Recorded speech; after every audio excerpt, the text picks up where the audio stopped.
Le premier salon de l'immobilier algérien en France vous présente votre émission quotidienne Le Grand Forum, animée par Christophe Fro de 16h à 18h. Le Cina Paris, qui aura lieu les 28, 29 et 30 octobre prochains à l'espace Charenton dans le 12e arrondissement de Paris, présentera les meilleures offres immobilières aux ressortissants algériens basés à l'étranger. Entrée gratuite, rendez-vous sur cinaparis.com.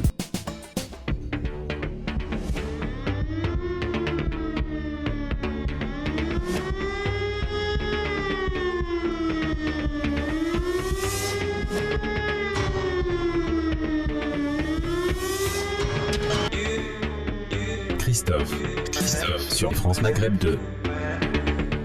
Bonjour à toutes, bonjour à tous, ravi de vous retrouver sur France Maghreb 2. C'est parti pour votre rendez-vous quotidien du LGF, le grand forum de 16h à 18h, votre talk de fin d'après-midi. Et en ce vendredi pluvieux sur Paris, merci d'être avec nous. Et aujourd'hui, j'ai l'honneur et le plaisir d'accueillir ma très chère et tendre Sabrina Gassim, artiste qui est avec nous. Bonjour ma Sabrina, comment ça va ? Bonjour Christophe, bonjour tout le monde, ça va, très très content d'être à l'antenne. Eh ben, pareillement ma chère Sabrina, alors puisque ça fait longtemps que tu n'es pas venue à la radio pour des raisons indépendantes de ta volonté, pour le coup, est-ce que tu peux te représenter pour celles et ceux qui ne te connaissent pas, s'il en reste quelques-uns ? Oui, il doit en rester même beaucoup. Alors, qu'est-ce que je pourrais dire je ne sais pas trop comment me présenter. Je suis thérapeute, je suis spécialisée dans les sciences comportementales. Je suis également auteure. Et puis j'étais, et je le suis toujours, puisque je reviens chroniqueuse radio. Donc, on peut me retrouver, je suis assez active sur tous mes réseaux d'ailleurs, que ce soit Instagram, TikTok, Facebook ou Snap. Et voilà, je partage. Dis-moi un petit peu qu'est-ce que je partage, tiens, Christophe. Parce que même si effectivement je n'étais pas à la radio, mais tu étais quand même assez présent pour voir un petit peu mon univers, comment tu pourrais le présenter ? Tu partages de jolis messages quotidiennement, ma chère Sabrina. Écoute, merci. En tout cas, on essaye. Voilà, c'est vrai que comme j'étais, je le reste. Pareil pour cet univers aussi qui est cette émission que tu le sais que j'apprécie beaucoup. En fait, la signature restera la même, d'essayer d'apporter d'une manière apaisée, même si les temps sont durs, d'avoir un regard peut-être un petit peu plus optimiste. Non pas utopiste, mais optimiste un petit peu. En tout cas, on essaiera. On essaiera. Alors, bienvenue, ma chère Sabrina, encore une fois, ici chez toi, Merci. dans ta maison à France Maghreb 2. Accompagnée aujourd'hui de Sofiane Garbaoui. Tu manges quoi, Sofiane ? Une pizza. Quoi ? Une pizza. Une pizza, mais elle a quoi dedans ? Je sais pas. Je sais pas, ça a pas l'air très bon. Hein. Non, c'est pas. Ouais, c'est bon. Non, ça a pas l'air très bon, je te dis. Non, honnêtement, c'est. Je ne sais pas. Oui, voilà, moi non plus. Je dirais pas que c'est pas bon. Je dirais que c'est pragmatique. Ouais, voilà, c'est juste pour manger, quoi. Sofiane Garbaoui, il est journaliste et il est directeur d'une agence de presse allemande. Yabo ! Ya. Avec nous jusque 18h, pardon. Voici le programme de cette émission. Le Grand Forum avec Tu veux un Christophe bout ? Fro sur Non, France merci. Maghreb 2. Non, ça me donne pas envie du tout ta pizza, franchement. Non, Je dis honnêtement. très clairement, elle est pas mauvaise. Ouais. Bon appétit. On en Alors, reparlera dans une on en reparlera dans demi-heure. 2 heures, ça se trouve, il va pas finir l'émission, le mec. Voilà. Alors, c'est parti, tiens, ça va être le feuilleton du jour. Va-t-il terminer l'émission sans passer par la case ? Bon, allez, c'est parti au programme de cette émission. Tout à l'heure, la battle, grève générale prévue ce mardi. Est-ce responsable ? C'est la question que l'on vous pose et à laquelle vous répondez sur Twitter, le Grand Forum FM2. On verra ce qu'en pensent nos débatteurs. Est-ce responsable de faire une grève générale quand on connaît la situation du moment ? La SNCF va s'y mettre, évidemment les raffineries bien entendu, et les écoles. Enfin, il y a plein de secteurs qui vont s'y mettre donc pour ce mardi. Un mardi noir en perspective. Nous allons parler de ce qui s'est passé à Stein. C'est incroyable. On vous racontera cette histoire concernant le maire d'Azdin Taibi, qui est d'ailleurs souvent l'objet d'attaques racistes, on peut le dire. Et là, c'est un crépuscule d'extrême droite qui sont carrément venus dans la structure de la mairie de Stein et ils ont plus ou moins agressé des employés de la mairie. Qu'est-ce qu'on attend pour agir avant qu'il y ait un drame? Tu as utilisé un bon mot, c'est un crépuscule d'extrême droite. Oui, crépuscule, absolument. Le zapping, bien entendu, tout à l'heure. Et puis, la Mecque des révolutions, ça vous fait penser à quoi? Évidemment, Alger. Alger qui est au cœur de quelque chose d'assez extraordinaire, sur le point d'être réussi. Alger va-t-elle pouvoir réconcilier les différentes factions palestiniennes. En tout cas, c'est l'objet des discussions en cours. On fera le point et on vous en dira plus dans un instant. Ne bougez pas, c'est parti pour le LGF. Bienvenue dans le Grand Forum présenté par Christophe Fro. Le Grand Forum. Ma chère Sabrina, mon cher Sofiane, comme ça fait longtemps, ma Sabrina, que tu n'es pas passée par la case du LGF et que cette saison nous avons un petit peu initié. J'ai oublié de dire aussi qu'il y aura Mam tout à l'heure la belle histoire des génériques qui nous parlera d'une émission qui avait fait succès à l'époque, qui était présentée par Pascal Bataille et Laurent Fontaine. Il n'y a que la vérité qui compte. Voilà. Elle était excellente cette émission. Mais il n'y avait aucune vérité dedans. Sans oublier évidemment le quiz. Oh là là, j'ai oublié plein de trucs, c'est Sabrina qui me perturbe. Alors, on commence toujours cette émission par quelques clins d'œil bien sûr. Et des clins d'œil sur ce qui s'est passé un 14 octobre, ça tombe bien, nous y sommes. Tiens, en 1978, si je vous dis R&B, danseur américain, acteur aussi, apparemment il a été acteur, mais surtout chanteur. Est-ce qu'il y a comme ça quelqu'un qui vous vient en tête comme ça? Non.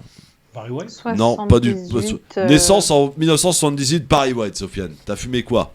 Ah ouais, sans déconner. Il a mangé de la pizza. Ouais, il a mangé de la pizza, elle fait effet là. Alors il était, oui, c'est une 4 saisons. Hein. Acteur américain, danseur et chanteur américain. Eh bien, c'est Usher. Ça vous dit?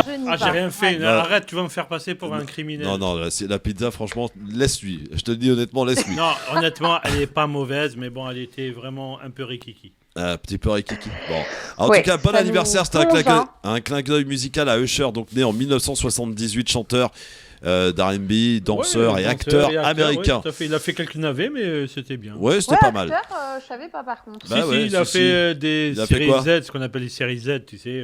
D'accord. Où t'as le mec qui a 3 étoiles dans les yeux et puis qui vole et tout. Un peu. Même notre Nadège nationale connaît Usher. Franchement, c'est bien. Elle relaie l'émission sur les réseaux sociaux, vous le savez, sur Twitter, le Grand Forum FM2, sur Instagram, le Grand Forum FM2. Abonnez-vous, hein, les gars. Et sur Facebook, Christophe le Grand Forum. Autre chanteur. Qui est né en 1967, cette fois-ci à La Réunion. Il avait fait quelques tubes, évidemment. Frankie. Non, Gérald de Palmas. Ouais. Même si je m'améliore,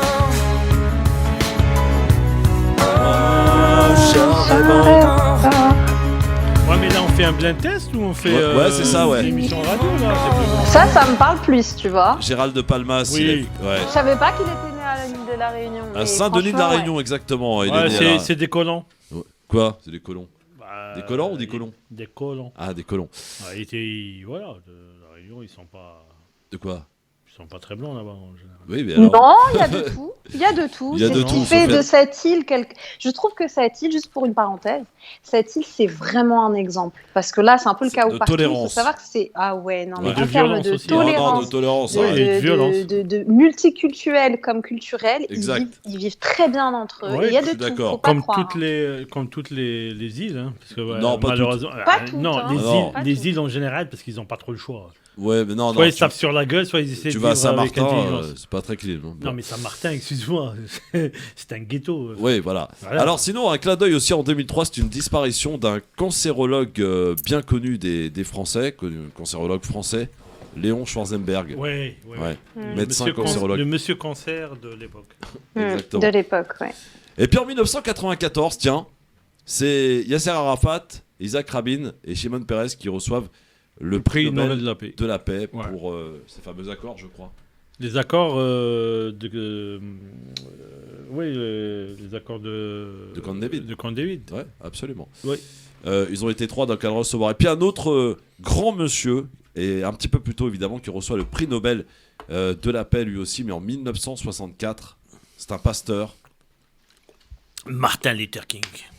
I have a dream that one day this nation will rise up and live out the true meaning of its creed. We hold these truths to be self-evident that all men are created equal.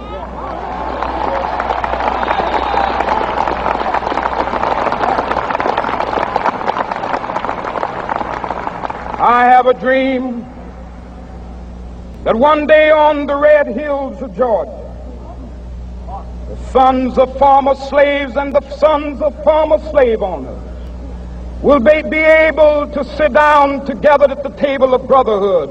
I have a dream that one day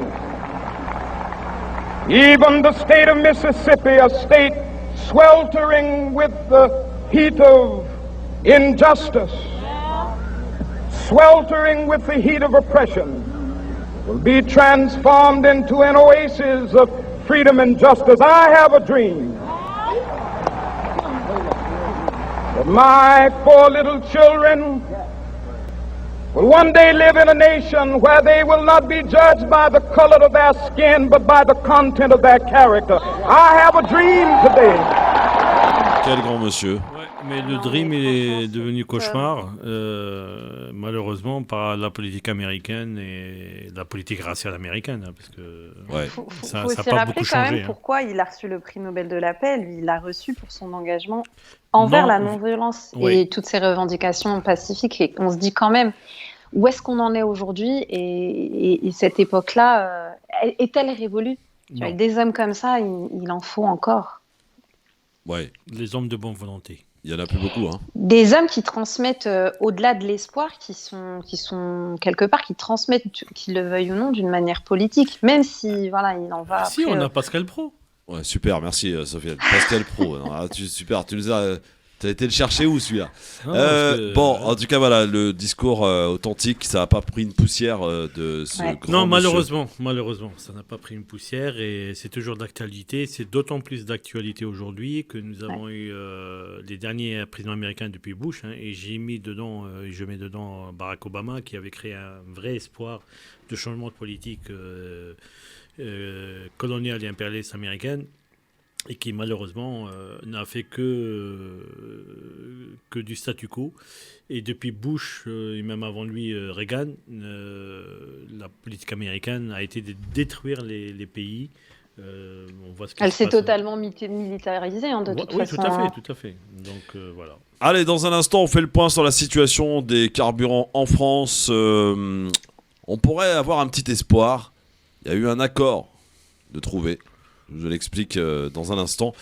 Alors, seul syndicat à avoir claqué la porte des négociations cette nuit, c'est la CGT, évidemment. Qui n'est pas majoritaire. Chez Total. Chez Total et ailleurs, il n'est pas majoritaire. C'est un des 3 syndicats qui. Bon, en tiennent tout un cas, peu c'est la les route. seuls à poursuivre la grève, en tout cas Oui. pour l'instant. Et la situation va mettre beaucoup de temps à s'arranger. On parle d'un délai de 3 semaines. Hein. Ah C'est ouais, énorme. moi j'ai Bah, entendu non, mais c'est- parler d'un délai de moins de 2 semaines. Non, Non, oui, non. mais bon, après, il faut Pour que le tout temps de redevienne à la remettre les normale, il machines. va falloir au moins 3 semaines. Non, parce qu'il faut Ah remettre ouais. les machines en marche, voir si tout fonctionne, qu'il n'y ait pas de... Voilà, c'est de la maintenance, hein, parce que quand une structure comme ça qui ne fonctionne pas pendant des jours et des jours, il faut quand même, avant de tout remettre à plein pot, il faut faire des tests et des tests et des tests, et pour peu qu'il y ait un problème, voilà. Et on répondait à la question évidemment avec ce mardi noir en perspective, la grève générale, comme le voulait Madame Sandrine Rousseau. Apparemment, on va y avoir le droit mardi Qui prochain. Qui Sandrine Rousseau, tu sais, l'écologiste là. Ah, je croyais Euh, l'écrivain. Non. Je comprends toujours. Et d'ailleurs, on a lu dans le Parisien que les services de renseignement sont inquiets d'une contagion possible. Du mouvement des carburants. Là, ça fait quand même 18 jours que c'est parti. Donc, on va voir un petit peu, on va tester un petit peu enfin, je veux dire, la puissance des syndicats, Sofiane, Sabrina. Non. C'est mardi que ça va se passer. La grève générale, est-ce responsable? C'est la question que je vous pose aujourd'hui, En- à laquelle vous répondrez tout à l'heure, bien Non, sûr, mais en fin d'émission. en même temps, Sur tu parles Twitter, de- le grand forum FM2. Le problème des grèves, ça ne permet pas de jauger de la force des syndicats. Il y a certains secteurs d'activité où ils sont ultra présents, mais globalement, le taux de syndiqués en France, il est à moins de 10% de la population active. Mm. Donc, cela ne veut rien dire. Si tu vas dans les chemins de fer, par exemple, les conducteurs de train sont plutôt CFDT ou CG, voilà. Donc, si ces syndicats n'appellent pas à la grève, tu verras que l'impact sera beaucoup moindre. Il y aura à Paris, où la CGT, par exemple, est très présente dans la RATP, etc. Où il y aura RATP qui appelle à faire la grève. Hein. oui, mais il y aura quelques perturbations, mais globalement, ça sera pas plus.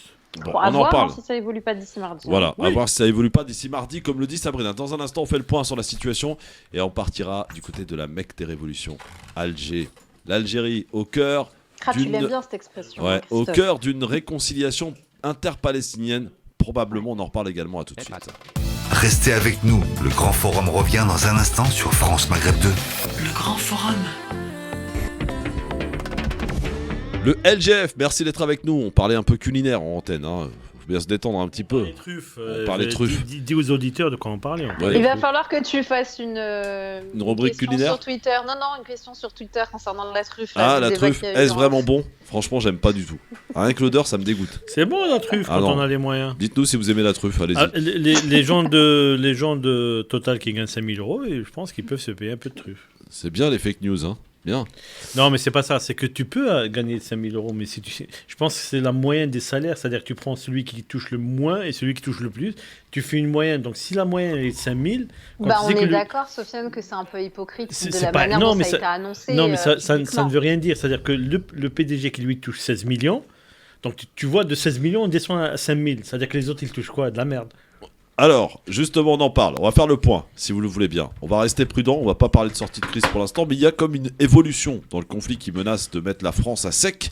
Pourquoi De quoi espérer? Laisse-moi terminer, s'il te plaît, mon introduction. Après, tu pourras tout le loisir de réagir. Allez-y, la fin d'un mouvement de grève qui dure depuis 18 jours maintenant dans les raffineries. La direction de Total et les deux syndicats majoritaires ont trouvé un terrain d'entente cette nuit. La CFDT et la CSE-CG sont prêts à négocier, mais pas la CGT qui poursuit seule le mouvement. L'accord porte sur une augmentation générale des salaires de 7%.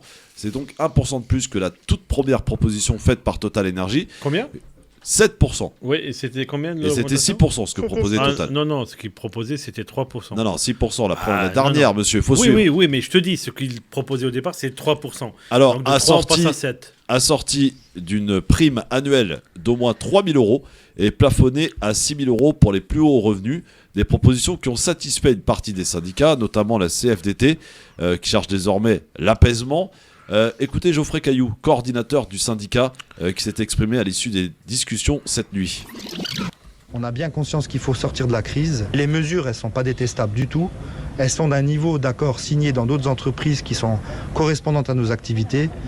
Donc on ne peut pas dire que l'accord est mauvais. Et on espère véritablement que le débat va se réinternaliser chez Total Energy et que la situation s'apaise en France, qu'on arrête de diviser les gens les uns contre les autres, les salariés les uns contre les autres.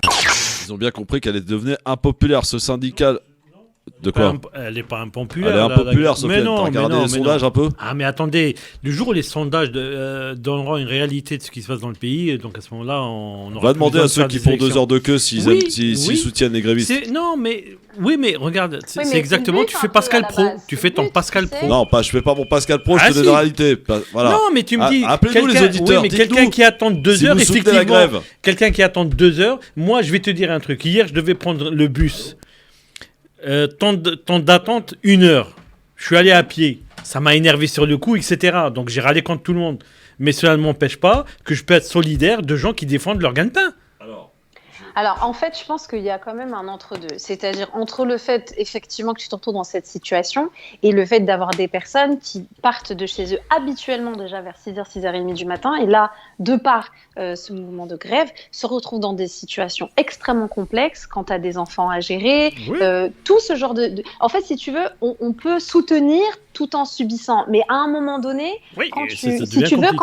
mais sauf que quand tu es oppressé à tel point que tu suffoques, à un moment donné, il en va aussi de, tu vois ce que je veux dire, de ton degré de vitalité. Non, donc, mais je suis d'accord avec toi. Quand tu sors de base à 6h du matin et que tu rentres chez toi à 19h, et que là, tu rajoutes en sus l'histoire des grèves, à un moment donné, humainement parlant, les gens craquent. Et c'est ce qui fait que ça rend cela impopulaire. C'est ça que cherchent aussi certains. Tout à fait. Mais en même temps, je dirais à tous les auditeurs, ceux qui passent 2 heures à attendre dans leur voiture au chaud, quand même, ils ne sont pas sous la pluie ou au vent, etc. Les congés payés, tout ça, il a fallu des grèves, il a fallu peut-être quelques morts même pour que ça avance. Aujourd'hui, tout le monde trouve normal d'avoir des congés. Sauf que je vous ferai remarquer que les congés, ça remonte à 1936. Pas 1700, pas 1500. Alors, les primes donc annoncées, je rappelle que le seul syndicat à avoir claqué la porte des négociations, c'est la CGT, qui appelle d'ailleurs à la grève générale ce mardi. On en reparlera tout à l'heure dans notre battle en fin d'émission. Du côté des stations maintenant en service, est-ce qu'on peut dresser une carte de France des stations des régions où les cuves sont vides? On va le faire. Alors globalement, la situation reste compliquée partout en France. 29% des stations-service sont en difficulté. On reste donc sur une proportion de 1 station sur 3 dans laquelle il manque au moins un carburant. Ouais. Voilà, 1 station sur 3. Mais la situation est particulièrement tendue dans le centre Val-de-Loire et l'Île-de-France. Les difficultés persistent aussi. Dans le nord. À Marseille, Toulouse, Montpellier ou encore Lyon. Et dans les Hauts-de-France, même si la proportion de stations-service concernées par les pénuries a diminué de 10 points sur les dernières 24 heures, 1 station sur 3 est toujours en tension. C'est ce qu'il faut retenir, voilà, à l'heure où nous parlons. Alors dans les Hauts-de-France, il faut savoir qu'il y a les frontières belges et autres qui permettent aussi d'évacuer un peu. Alors, ce qui est assez hallucinant, on a vu une station-service qui propose du gasoil à 2,99€ le litre. Scandaleux. Et il y a une queue monstre. C'est un truc de fou. Ouais, mais ça, c'est scandaleux. Parce qu'à un moment donné, t'es obligé. Non, mais c'est-à-dire, tu n'as pas d'autre choix que d'aller là où il y a quelque chose. Mais c'est scandaleux, Sabrina, Sofiane, que certaines stations profitent de la situation. Oui, bien sûr. Mais, ils vont mais tu sais ce que j'ai envie de te dire, Christophe? Si ça continue là, ce n'est que le début. Ce n'est que le début. Non, mais ce qui est scandaleux, c'est ces profiteurs de crise. Des spéculateurs. Et pour moi, c'est même pas. C'est vraiment. Je trouve pas de mots assez violents pour les décrire, ces gens-là. Comme tu disais, il y a même. On m'a dit, il y avait une station, on était à 3€. Ouais. Et comme tu dis, Sabrina, et à juste titre, quand les gens sont obligés de prendre leur véhicule pour aller travailler, parce que nous, sur Paris. Je ne vais pas te cacher, même s'il y a des problèmes de transport, etc., on est assez bien desservi quand même, globalement. Donc, on n'a pas besoin de voiture. Mais quand tu es un tout petit peu, mais alors quand je te dis un tout petit peu, tu vas dans le 78, d'accord, un peu en dehors du 70, enfin, juste à la périphérie. Mais pas besoin d'aller aussi loin, tu vas juste dans le sud du 94. Oui, mais voilà. Il y a des endroits qui sont extrêmement mal desservis. Tu vois, donc tu as besoin. Tu vas dans le 91 comme moi. Voilà. Tu as besoin de ta voiture. Alors, on accueille Jamel qui est avec nous au 01 40 33 9000 parce que les auditeurs ont la parole plus que jamais dans cette émission. Bonjour, mon Jamel. Salut mon Christophe, bonjour mesdames, bonjour messieurs. Bonjour Jamel. Bonjour. J'écoute avec attention ça et c'est vrai que moi je suis un ancien Voldoisien mais je le reste dans mon cœur. Et c'est vrai que pour bouger dans certains coins à côté de Cergy-Pontoise, je parle vraiment Cergy-Pontoise, RER-E, Pontoise, RER-C. Vous êtes dans la ville d'à côté, il y a un bus qui passe à certaines rotations et on n'a pas forcément le choix. Ouais. Alors Jamel, t'en es où toi de ton côté là? T'arrives à trouver du carburant? C'est galère? Comment ça se passe mon Jamel? Ou tu fais du vélo? Moi j'ai dépanné, moi j'ai une expérience en tant que frontalier déjà avec le Maroc, mais à l'époque c'était la chaîne. Maintenant j'ai eu de la chance, un pote m'appelle, on y va, on va boire un café à une station qui était fermée. Ils ouvrent la station à ce moment-là. Alors, Jamel, ça tombe bien que tu me dises ça parce que là, il faut aussi qu'on parle de ce problème qu'il y a. Il y a plein de gens, il y a un pote à moi là qui devait absolument mettre du carburant. Il a appelé, la station, le mec n'a pas voulu le laisser rentrer. Et quand il a négocié, il a dit voilà, je viens de la part de telle personne. Hop, il l'a laissé entrer. C'est quoi ce délire? C'est l'anarchie totale. C'est des lieux privés. Non, c'est du privilégié. C'est pas des lieux privés. Non, mais attends, dans le droit, les stations, c'est des lieux privés. Donc ils peuvent interdire l'entrée à qui ils veulent. Ouais, non, mais c'est scandaleux, Sofiane. Bien sûr, c'est scandaleux. Bien sûr, c'est scandaleux. Civilité aussi, dans la mesure où tu as des gens qui sont là, qui galèrent pour aller bosser, ils peuvent pas gagner leur pain le plus naturellement possible. C'est déjà assez dur pour eux au quotidien. Sans rentrer dans le détail, même si c'est pas le sujet de l'émission d'aujourd'hui, t'as l'histoire là, parce qu'on rentre en plein hiver, donc avec l'histoire du chauffage, le machin et tout, l'électricité, tout. C'est-à-dire, ils sont mitraillés. Nous sommes mitraillés de partout. Et puis à côté de ça, t'as des situations où oui, c'est peut-être privé, mais c'est un grand manque de civilité. Parce que la grève, elle nous appelle, nous, en tant que citoyens, à être dans la civilité, à être dans le soutien. Donc quand on voit ça, c'est normal qu'à un moment donné, on sait très bien qu'on a créé une société avec une tête d'hydre et qu'aujourd'hui, chacun tape pour son quotidien. Alors mon Jamel, donc vas-y. On n'a plus de la fraternité. Moi, j'ai eu de la chance, c'est qu'ils ont rouvert la pompe à ce moment-là et que j'étais dedans en train de boire un café. Vraiment la chance. Bon, maintenant, ça va. Oh, t'as fait ton calcul, arrête. Non, sérieusement, moi je pourrais le faire, ça m'intéresse pas, je roule que peu. Donc la solution, c'est d'aller boire des cafés près de les stations essentielles. C'est ça. C'est un délire total le truc. Mais pour revenir au syndicat, les annonces de la CFDT, c'est un syndicat qui est un peu vendu. Faut dire ce qu'il en est. Non. Réformiste. Oui, ils sont pas réformistes, je le dis clairement, je le vois moi au niveau Pôle emploi, la CFDT c'est ceux qui communiquent le plus, ils en sont à venir à offrir des mois d'adhésion gratuits pour appâter le chaland. Ils disent non, la CGT, au niveau de la CGT, il faut savoir que c'est comme partout, il y a des entités. La CGT Chimie a appelé à la grève, ils ont des petites guéguerres intestines, mais là, ils ont appelé à une unité. Et c'est pour ça que la CGT, au niveau régional et puis national, continue le mouvement. Il y a la CGT, il y a des élections bientôt, hein, faut pas l'oublier. Et je crois que tu es à la CGT, non? Moi, je les soutiens. Honnêtement, je soutiens la CGT. Mais tu es adhérent ou pas? Comment? Tu es adhérent? Non. Et pourquoi tu adhères pas? Alors, justement, je suis en attente. Je regarde les différents syndicats que j'ai, moi, dans ma faction. Et j'ai mes petits contacts aussi, notamment un délégué du 95. Donc voilà. Et pourquoi pas adhérer, mais dans une idée de fraternité et de lutte contre certaines choses. Ouais, mais tu vois, le problème des syndicats en France, c'est qu'ils sont corporatistes. Ils sont pas dans la fraternité. Moi, je connais très bien la CGT. Justement, la CGT a appelé à autre. C'est pour ça que là, sur le coup, je prends parti pour la CGT. Pourquoi? Parce qu'ils ont appelé une fraternité en interne et en externe aussi. Oui, Voilà, contrairement à la CFDT. Vous verrez, la ils CFDT, font le même discours à la CFDT. Ouais, enfin, il y a des élections aussi bientôt à la CGT, donc et ils ont intérêt de faire parler d'eux. Hein. Non, et puis avec ce qui se passe, mais même avec la remise en cause de Martinez par... Quand ils vont la révolte, et ils saisissent au passage, et ils ont raison. Ouais. Merci mon Jamel, bon courage en tout cas, merci à toi. Ciao. Oui, qu'est-ce qu'il y a, Sofiane? Non, c'est-à-dire que la problématique, c'est pas la CGT ou autre, c'est qu'on sait très bien que le syndicalisme en France, on est passé des ligues commerciales et autres à des syndicats. Et le problème du syndicat, s'il y a eu une baisse parce que les syndicats en France étaient assez puissants. S'ils ont baissé, parce qu'ils n'ont plus joué leur rôle de défense du travailleur, ils ont commencé à défendre de la politique et à faire de la politique.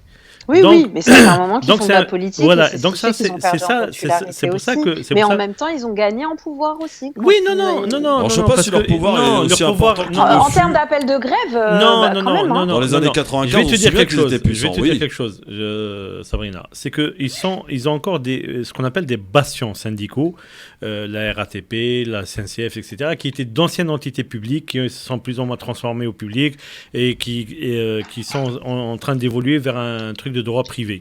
Le problème, il n'est pas là. Le problème, c'est que les syndicats, pendant longtemps, ont servi de croix de transmission à des idées politiques. La CGT, c'était le Parti communiste, la CFDT, c'était le Parti socialiste, et d'autres syndicats marginaux qui représentaient l'extrême droite, etc. C'était plutôt FO, non, le Parti socialiste? Moi, CFDT, FO, les deux. Non, les deux. CFDT, c'était plutôt FO, c'était une création de la CIA pour contrer la CGT. Donc, alors, on a Garbien qui est avec nous, une fidèle auditrice. Bonjour. Bonjour, de l'émission, oui. Bonjour, madame. Pour revenir aux pénuries, voyez, regardez, moi, un exemple, je suis fonctionnaire. Oui. Le jour où il n'y a plus d'essence, j'irai plus travailler, tout simplement. Donc, je poserai des congés. Voilà, la solution, elle est là. Parce que sinon, en dehors de ça, qui peut bloquer un pays? À part les routiers, à part la RATP, la les paysans. Pardon? Les paysans. Bon, les paysans, ils peuvent faire quoi? Oui, les paysans, non, mais aussi, mais les agriculteurs, moi, tu veux dire. Oui, les agriculteurs, mais moi je préfère le mot paysan. Voilà, parce à mon niveau simple administratif dans la fonction publique, je peux pas bloquer le pays. Et pourtant, je voudrais. Oui. Donc, je les soutiens. Je viens à l'instant, je suis parti. Oui, ce qu'on appelle les grèves par procuration. Voilà, exactement. J'ai posé ma journée, j'ai posé 1 heure parce que je dois finir à 17h. Et avant de partir, j'ai envoyé un mail en disant je suis gréviste mardi. Tout simplement. Parce que alors, j'ai une question à te poser. Dans ta situation, tu peux le faire. Quand certains fonctionnaires qui se retrouvent dans des situations financières qui les bloquent, ou tout simplement, on va même pas parler d'argent, qui ont déjà posé, on pourrait, mais on va pas le faire. Ils ont déjà posé leur congé. Et puis ils ont d'autres congés qui sont, ils sont déjà engagés dans d'autres choses parce qu'ils sont pas tout seuls, ils vivent pas tout seuls. Et à un moment donné, ils peuvent pas poser les congés. Tu fais quoi? Tu poses un congé sans solde? Eh bien, bouge pas, Garbien, bouge pas, Garbien, tu vas nous donner ta réponse dans un instant, Garbien, parce qu'il faut laisser le suspense, la pub, et on est de retour. Ne bougez pas, le Grand Forum revient dans un instant. Le Grand Forum sur France Maghreb 2. Le LGF sur France Maghreb 2, merci d'être avec nous avec Sabrina Gassimi, artiste sur France Maghreb 2 qui fait son retour et j'en suis ravi. Et Sofiane Garbaoui donc, et Garbien qui est avec nous. Et Sabrina, T'as posé une question, Garbia, il y a un instant. Je suis partante, Sabrina. Je le ferai une fois par mois s'il le faut, voire même 2 fois par mois. Elle attendait depuis tout à l'heure la pauvre. Voilà, on était dans mais le starting block. Non, mais parce que je fais le calcul, 50 € la journée. C'est quoi par rapport à mon caddie en fin de mois? C'est quoi par rapport aux prochaines vacances que je pourrais pas me payer? En fait, je suis seule, moi. Je suis mère isolée. J'ai un enfant, mais j'ai des choix à faire pour ma fille. Donc il y a une notion Alors, on sera d'accord pour dire qu'il y a une notion de sacrifice. C'est bien ça, dans lequel tu t'inscris. Alors, juste quand même une petite précision. Et Garbia, je parle sous le contrôle de Garbia. Il y a beaucoup de gens qui pensent que les fonctionnaires, quand ils font grève, sont payés. Alors, je voudrais, non. oui, je voudrais juste dire aux gens que les gens, y compris les fonctionnaires, quand ils font grève, ne sont pas payés. C'est dans les accords, les protocoles de sortie de grève, on peut négocier quelques jours, c'est-à-dire sur 20 jours, il y aura 2 ou 3 jours qui seront payés. Mais c'est pas tout le temps. Voilà. C'est pas tout le temps. C'est pas tout le temps. Je trouve ça scandaleux, moi. Je vous raconte une autre anecdote avant de partir du bureau. Je reçois une senior 70 ans. Donc génération d'avant la mienne, on va dire. Dis une mamie, c'est plus gentil qu'une senior. Une senior, on dirait une marque de médicaments. Non, elle dit ce qu'elle veut. Ouais, dis ce qu'elle veut d'abord. On dit pas vieux, on dit senior. Ouais. Mais non, pas vieux, mais mamie. Retraité, on va dire retraité. Donc, elle me posait la question à savoir s'il y avait de l'essence où je travaille. Je lui dis, écoutez, je viens d'avoir l'info, il n'y a aucune pompe d'essence dans la ville. Je la cite Tremblay en France. Et elle me dit, ah, mais vous faites comment? Je dis, moi, j'habite pas très loin, j'habite à 20 minutes, mais je suis à la campagne, j'arrive encore à en avoir. Là, quand je vous parle, je suis dans la queue pour aller mettre de l'essence. Et là, elle me dit, vous croyez que c'est normal, c'est injuste? Vous avez vu combien ils gagnent? 5 000 €. Ben oui. Et effectivement, oui, alors, il est où le problème? 5 000 €, il y en a. Mais c'est pas vrai! Mais ce n'est pas vrai! Ce n'est pas vrai! Ce n'est pas vrai! C'est une déclaration d'un porte-parole de la société. C'est même pas vrai. Je continue. Et de là, je lui dis, mais ça, c'est rien. Il faut voir derrière ce qu'il y a, madame. Il y a des choses, etc. Elle me dit, oui, mais les bénéfices. Je dis, ah bah justement, parlons-en des bénéfices. Mais madame, les bénéfices, ils les font où? Ils les font en France, ils les font partout. Ils les font aussi en Afrique. Et là, vous savez ce qu'elle a fait? Bonjour, l'essence. 10. Ah bah l'essence. Attendez, en direct. En direct. On est d'accord pour qu'elle mette l'essence avant. Et là, elle me dit, oui, mais ils les font en Afrique. Je dis, alors les pauvres Africains, ils les ont les dividendes? Bah non, ils peuvent crever les Africains, c'est pas son problème. Vous voyez, non, mais la discussion elle s'arrête à 5 000 €. Non, mais c'est ce qu'on disait, tout à l'heure. C'est ce qu'on disait tout à l'heure. Il y a le problème, c'est qu'on est devenu dans une société tellement individualiste, tellement égocentrique, tellement arrogante, tellement mesquine. Rien que ça. Dans ses traitements. Les personnes, chacun voit midi à sa porte. Oui, il n'y a plus de fédération, on ne fédère plus les gens. Moi, je me souviens des années 90 où il y avait des grèves, des années. Mais c'est incroyable. J'allais en vélo à Paris. Moi, j'allais à pied. Moi, j'allais à pied. Non, mais voilà. Ouais, et alors, j'en suis pas morte. Non, mais à cette époque-là, j'entends, hein, à cette époque-là, cette fédération qui n'existe plus aujourd'hui, en tout cas plus de la même manière, d'accord? Si elle n'existe plus de la même manière, alors ça répond peut-être à la question du battle de tout à l'heure, je m'avance un peu, mais peut-être qu'il faut se renouveler, se recycler, c'est-à-dire peut-être qu'il y a des choses qui fonctionnaient, qui ne fonctionnent plus, et peut-être qu'il est question aujourd'hui d'appeler à une nouvelle forme de fédération, d'y réfléchir en tout cas, à un moment donné, quand tu fais certaines choses et que ça ne fonctionne pas, ou, comme je disais tout à l'heure, on n'en est plus au stade d'oppresser, on n'en est plus au stade de suffoquer, on est au stade de l'agonie pour certaines personnes, d'accord? Oui. Il faut peut-être réfléchir. Donc, c'est ce que je disais. Donc là, on est bien dans une notion de sacrifice voulu. Il y a des gens qui sont dans un sacrifice subi, ce qui les impacte psychologiquement, matériellement, dans leur quotidien de vie, et pas que pour quelques jours. Voté Sandrine Rousseau, Sabrina. Quoi? Sabrina, t'as voté Sandrine Rousseau. Pardon? Mais c'est même pas la question du vote. Mais moi, j'ai pas voté. Et regardez, le résultat est le même. Ceux qui ont voté, ils ont non, Garbia, tu peux pas dire que le résultat est le même. Dans le discours, c'est un discours. Regarde, on est tous dans la même. Non, mais ça veut pas. Non, mais le fait. Non, mais le problème, c'est que quand on vote pas, on subit ceux qui votent. Je suis désolé. On peut pas dire que c'est la même chose. On ne vote pas, c'est-à-dire qu'on laisse les autres décider à notre place. Mais tu votes pour qui? Mais attends, mais tu votes pour quoi? Peu importe. Je me permets. Non, mais ok, on vote. Alors, on vote tous ici. On va partir du principe qu'on vote tous ici. D'accord? On vote tous ici. Ouais. J'ai voté, Christophe a voté, tout le monde a voté. Moi, j'ai pas voté, moi. C'est pas grave. Partons du postulat que tout le monde a voté. La situation. Le mec, il a pas voté, il nous fait la leçon pour aller voter. C'est un truc de ouf. Je vote pas, je vote en Allemagne, moi. Ouais. Je veux aller au bout du truc. On a tous voté. La situation est quand même la même. À quoi ça sert de se fustiger mais sur non, la Sabrina, t'es en train de faire des prospectives. T'es en train de faire de la projection mentale en disant si on vote tous, ça sera pareil. D'une situation. Non. Tu dis si on voter, si on vote pas, non, c'est pas ce que je suis en train de dire. Alors explique-moi. Je suis pas en train de culpabiliser parce que chacun est libre de ses opinions, de ce qu'il vote, il vote pas comme il veut. Sauf ce que je dis, c'est que quand on prend la décision de ne pas voter, il y a les conséquences derrière. D'accord. Et qu'est-ce que tu dis à ceux qui ont voté et qui subissent aussi ces conséquences? Ah, ça, c'est à eux aussi. C'est à eux de quoi? C'est à eux. Donc les gens qui ont envoyé les 89 racistes du Front National au niveau de l'Assemblée nationale. C'est pas moi. Non, mais je pense que c'est trop facile de se casser. Non, mais on va dire, oui, mais tout est facile. À ce moment-là, Sabrina, on fait plus rien. On attend que le vent passe. Je ne fais plus rien, mais j'agis au quotidien. Garbia, est-ce que t'as ton essence ou pas, Garbia? C'est bon, tu vas pouvoir mettre ton plein. Au fait, est-ce que c'est limité? Est-ce que c'est limité ou pas? Juste, Garbia, vraiment une vraie question. Est-ce que il y a un plafond, c'est quand vous faites l'essence aujourd'hui ou c'est open bar? Ah, mais là, moi, il y a 4 voitures devant moi, je suis rentrée, voilà. Non, c'est pas ça. Est-ce que tu dois pas dépasser 30 litres ou... Est-ce que tu as une limitation? Voilà, est-ce que tu as une limitation par rapport au... Alors là, moi, non, j'ai une autonomie de 400 là sur la voiture, je vais mettre le plein. Et pas pour aller travailler. Pour tranquille. Il y a une urgence familiale. Oui, mais est-ce que la station essence te permet de mettre le temps que tu veux, ou est-ce que tu as une limitation à ne pas dépasser certaines stations? Non, j'y suis allée il y a une semaine pour une voisine qui n'avait pas. Mais ça a changé en une semaine, Garbia. Attends, on va voir. J'ai mis 130 €. Bon. C'est là quoi? Un 4x4 ou quoi? C'est un camion. Alors, Garbia, écoute, merci de ton appel en tout cas, il y a très bientôt. Merci beaucoup. Merci.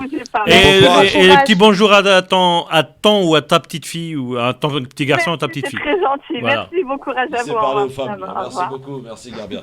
Dans un instant, la mec des révolutions, Alger, au cœur d'une réconciliation interpalestinienne, enfin. Qui a été actée. Qui a été acté. Et qui a été acté puisqu'il a signé. On en parle dans un instant. Ont été faits. Très bien. Ne bougez pas, le Grand Forum revient dans un instant. Le Grand Forum sur France Maghreb 2. Absolument. Alors c'est bon. Merci d'être avec nous. Mais alors, je sais pas ce qui lui arrive à notre Sofiane, mais il nous régale là, franchement. Il va nous promettre des bons plats. La prochaine fois, je vais exiger ce que tu viennes avec un plat. La prochaine fois que je fais un couscous, je t'appelle. Non, pas le couscous, c'est bon. Mais le couscous, mais tu le ramènes à la radio. Non, tu ramènes une part de pizza que tu as fait maison. Parce que tu fais des pizzas maison. Vas-y, ramène. C'est comme Nadège, elle m'a arnaqué. Elle me dit, ouais, je vais te ramener du sgougou. Tu sais, le sgougou, c'est le truc qu'on mange chez les Tunisiens pour le. C'est une sorte de gâteau. Ouais, c'est super bon, j'adore ça. Après, il faut pas le rater. J'attends toujours. Sabrina Gassim, artiste, est avec nous. Sofiane Garbaoui aussi. Et on va direction Alger, la Mecque des révolutions. Et Alger, après avoir reçu en grande pompe Madame Borne et tout son staff, et Madame Macron au mois d'août, et d'autres personnalités, parce qu'on peut dire que l'Algérie, sur la scène diplomatique, est bel et bien de retour, s'est lancé un pari, un défi, et on avait déjà un avant-goût lors du défilé militaire du 5 juillet dernier. La réconciliation palestinienne... D'ailleurs, on l'avait annoncé sur cette radio, pour ton information. La réconciliation palestinienne, ils en ont fait un enjeu, et ils y ont réussi. Sofiane, c'est ce que tu peux nous dire aujourd'hui sur France Maghreb. Et personne, mais alors absolument personne n'en parle. Oui, parce qu'après tout, c'est la question palestinienne, elle ne concerne que les Arabes, j'allais dire un autre mot, donc c'est pas intéressant. Bon. Alors, donc, est-ce que tu peux nous dire qu'est-ce qui s'est passé et quel genre d'accord?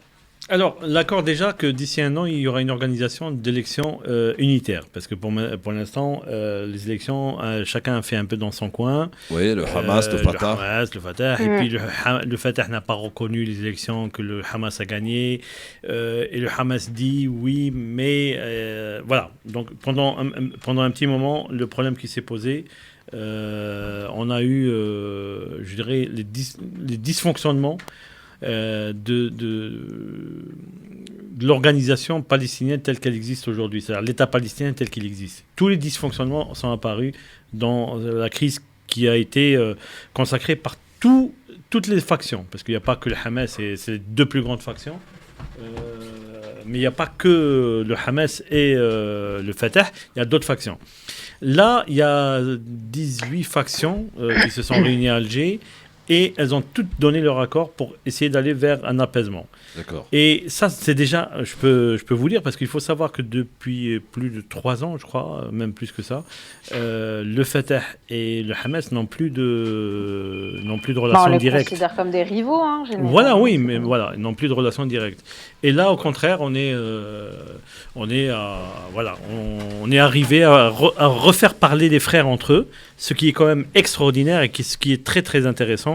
Absolument. Et c'est surtout très intéressant. l'accord qui a été signé, à l'aune d'aujourd'hui, bien signé par les différentes factions, ça a été la reprise des activités politiques normales. Et donc on va vers des élections d'ici 1 an. Ouais, ça c'est une très très très bonne chose très au bonne vu nouvelle. De la situation. Oui, très bonne on nouvelle. peut dire que là, pour le coup, c'est une belle victoire de la diplomatie algérienne. C'est une très grande victoire pour la c'est nation quelque chose arabe. d'historique. C'est historique. D'ailleurs, oui, en plus, ça fait référence à l'histoire, comme le dit Sabrina. D'ailleurs, oui, c'est historique, mais en même temps, l'Algérie a toujours été un des soutiens indéfectibles de la question palestinienne. Il y en a qui choisissent Israël, d'autres la Palestine. Voilà, et puis bon, voilà. On a tout fait pour que les frères se reparlent. Et déjà, la première fois, parce que c'était... C'est pas la première fois qu'il y a un tel accord. Non, il y a eu des accords. Mais après, si tu veux, il y a eu beaucoup de distorsions, beaucoup de... Oui. Sauf que depuis une dizaine d'années, c'est la première fois que les frères se reparlent. Oui. Déjà, ils se sont reparlés. L'image est belle d'ailleurs autour de Tebboune, où tous ces dirigeants responsables, des différentes factions autour de lui, le remerciant chaleureusement. Vraiment, c'était beau. Abdel est ému, notre auditeur qui nous écoute. Abdel. Oui, je suis ému quand tu parles des Palestiniens, ça me touche beaucoup, mais le monde grince des dents. Israël va jamais laisser faire, puisque c'est Israël qui a créé ce mouvement pour contrer Yasser Arafat et tous les accords qu'il pourrait avoir. Créé quel mouvement Hamas. Non, il faut pas dire ça. 2 minutes, pardon. Et vous savez très bien, monsieur, moi je vous le confirme, monsieur, Israël donne 23 millions d'euros par an au Hamas pour contrer et faire barrage à toutes les négociations. C'est le système américain. Je crée le désordre, ça me permet de faire ce que je veux. Maintenant, Israël va péter les plombs. L'Algérie, elle a intérêt de se... C'est une bonne revanche pour l'Algérie parce qu'Israël vient de s'installer aux frontières du Maroc. Ça, c'est très bien. C'est un bon coup. C'est une bonne réaction de l'Algérie. Mais ils vont jamais laisser faire, Christophe. Il faut une discorde dans ce pays pour empêcher qu'il y ait des propositions de paix, pour empêcher que tout soit mis en ordre. C'est une évidence, c'est une tactique américaine. Non, mais c'est une tactique tout court. Beaucoup de pays le font. C'est-à-dire, alors maintenant, dire que Hamas est une création d'Israël, là, là, écoute, je suis pas un pro-Hamas, mais il faut pas, je peux pas te laisser dire ça. Maintenant que Israël préfère avoir le Hamas en tant que face à face. Non, en tant que face à face, pas en tant qu'interlocuteur, mais en tant que face à face, parce que les Hamas sont jusqu'au boutiste pour beaucoup d'entre eux. Israël ne donne pas 23 millions d'euros. Non, mais c'est pas Israël qui le donne, mon ami. Ça, c'est le droit international qui oblige à Israël. Non, c'est le droit international qui oblige Israël à reverser une partie de la TVA, etc., qui est récupérée au nom de la Palestine. Au fait en Cisjordanie et à Ramallah. Donc ça n'a rien à voir avec les Israéliens, ils donnent rien du tout. S'ils pouvaient ne rien donner, ils donneraient rien du tout. Bon, alors, non. Alors on va pas se chamailler d'accord, là-dessus. Moi écoute, Jamal, je vais Abdel, excuse-moi. Abdel, c'est quoi tes sources? Mais je les ai entendus aux informations. Des informations sur BFM TV. Pardon. Tout le monde le Pardon. Ils sont BFM TV. T'es sérieux, Abdel? Abdel, t'es sérieux, mon ami? Tous les médias, même les médias arabes, j'écoute beaucoup. Quels médias arabes, Abdel, quand tu donnes une information, c'est juste vraiment, c'est par amitié que je te dis ça. Vous m'avez demandé mes sources. Oui, mais je te dis, c'est par amitié. Il faut vérifier les sources. Il faut vérifier les sources. Quand tu me dis BFM, excuse-moi, c'est pas une source fiable. On s'en fout de BFM et du Hamas et compagnie. Là, pour le coup, c'est vraiment ce gros coup que vient de faire l'Algérie. On ne s'en fout pas du Hamas parce que ça fait partie d'un des éléments, d'un des acteurs principaux. C'est une revanche de prix vis-à-vis d'Israël. Et d'ailleurs, je dois aussi dire et rappeler, Sofiane, Sabrina, amis auditrices, auditeurs, et merci beaucoup Abdel. Oui, merci Abdel. Que la Ligue arabe qui aura lieu à Alger le 1er novembre prochain, l'Algérie a tout fait pour que la Palestine soit le sujet central moteur de cette Ligue arabe du 1er novembre. Mais j'irai même plus loin, je te dirais, c'est quoi ce qui unifie aujourd'hui un peu la parole arabe, à part la question palestinienne? Alors, Sabrina, tu le disais tout à l'heure, évidemment, c'est historique, mais c'est pas la première fois qu'Alger essaie de faire des choses, et pour le coup, avec succès là. Alors, avec succès, oui. En tout cas, on est en voie 2, c'est clair. Oui. Par contre, maintenant, est-ce qu'il s'agit vraiment d'une véritable réconciliation ou, on va être honnête, ça peut ne pas te plaire ce que je vais dire, ou de paroles en l'air qui vont juste te faire plaisir, tu vois. Voilà, cette cause algérienne qui soutient la cause palestinienne, à ce jour, c'est encore difficile de répondre à cette question. On peut l'admettre. C'est-à-dire, excusez-moi, j'ai pas compris. La cause algérienne qui soutient la cause palestinienne, c'est un peu... Non, j'ai pas compris. Ça, c'est sûr à 100%. Ce que je veux dire, c'est qu'aujourd'hui, ce qui est en train de se passer de manière historique, c'est l'avenir qui va nous dire si justement... On va au bout du truc. Oui, non, mais bien sûr, il y a eu 1 milliard d'accords tués dans l'œuf. Quelque chose, c'est qu'il y a quand même un paragraphe sur la formation d'un gouvernement d'unité nationale. Oui, c'est ça. Ça a été retiré sur le texte final et ça a été retiré à la dernière minute. Non, parce qu'il demande qu'il y ait des élections. Parce que le Hamas, de par les dernières élections où il a été quand même le grand gagnant, il faut le dire, vis-à-vis des autres factions, ne voulait pas qu'il y ait... Parce que s'il y a un gouvernement d'union nationale, on prend celui qui existe aujourd'hui et on intègre les autres. Donc pas d'élection. C'est comme ça que ça se passe. Eux, ils demandent des élections et d'autres factions demandent des élections. Ouais. Donc là, ils se sont mis d'accord pour des élections, mais d'ici 1 an. Donc d'ici 1 an, il peut y avoir effectivement... On va voir, comme le dit Sabrina, si les accords vont être respectés. Et l'avenir nous le dira, mais en tout cas... Il faut mettre un petit peu de prudence à cette Non, mais la prudence... La prudence est de rigueur, de toute façon, et partout. Pour la question palestinienne, c'est toujours très compliqué, parce que les intervenants extérieurs sont tellement nombreux, parce qu'on parle d'Israël, mais il n'y a pas qu'Israël. Il y a l'Égypte, il y a le Qatar, il y a les Émirats, il y a tous les pays qui ont un intérêt à ce que le statu quo reste dans l'État. Absolument. On accueille le docteur qui est avec nous, 01 40 33 9000. C'est un docteur qui nous connaît bien et qui appelle régulièrement et qui a un avis là-dessus. Bonsoir docteur. Oui, bonsoir mes amis. Voilà, donc à peu près, je vais couper la poire en 2. Le verre à moitié plein, à moitié vide. Effectivement, il y a 13, 15, je n'en sais rien, on ne va pas les nommer de fractions palestiniennes. Je reviens dans l'histoire. Les premiers accords qui ont eu lieu, le feu Arafat était à Tunis. Après, le Parlement palestinien était à Alger. D'accord ? Oui, le mouflon d'or. Oui, ils ont voté là-bas. Mais le bêtise qu'il a fait M. Arafat, le feu Arafat, il a pris l'avion sans descendre à Alger. Alger, actuellement, il a bien parlé, M. Christophe. Vous avez bien parlé, vous dites c'est la Mecque. Effectivement, il y a la réunion, et les Arabes sont mis d'accord pour ne jamais être d'accord. C'est dommage, c'est la vérité, comme il a dit Ibn Khaldoun. Donc actuellement, il y a la question centrale qui était palestinienne a été remise sur la Syrie. On va pas en parler aujourd'hui. Et les Syriens, ils ont dit on s'en passe d'Alger. Malheureusement, l'Algérie a voulu le retour. Non, cher docteur. Je vous écoute, juste une petite précision. Les Syriens ont été contactés par l'Algérie, comme tous les pays arabes, pour être présents. Sauf que les Syriens, et je trouve que c'est quand même assez intelligent de leur part, ils ont dit, vu les situations actuelles, vu notre positionnement par rapport à d'autres pays arabes, nous souhaitons ne pas participer pour éviter la division. Je confirme. Voilà. Oui, c'est bon, là on est d'accord. Voilà, même si moi je n'ai aucune... Mais le problème actuellement, revenons vite sur le problème palestinien. Ils vont actuellement, ils font ce qu'ils peuvent, les Algériens. Il faut dire les choses par leur nom. Oui. Pour essayer d'arranger des futures élections. Actuellement, personne n'en parle. Le président actuel, ça fait n'a pas été réélu depuis 15 ans, je sais pas. Oui, c'est ça. Oui. Celui de Ramallah. Oui, c'est anormal ça. Actuellement, cette situation arrange tout le monde. Merci pour Alger, merci pour tout ce qu'ils font quand même.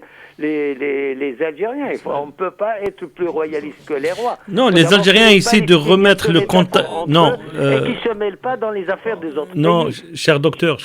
Et là, je vous rejoins. L'Algérie a un principe de base qui a été, je dirais, la colonne vertébrale de la diplomatie algérienne, c'est la non-ingérence dans les affaires intérieures. Tout à fait. Voilà, ça c'est le principe de base.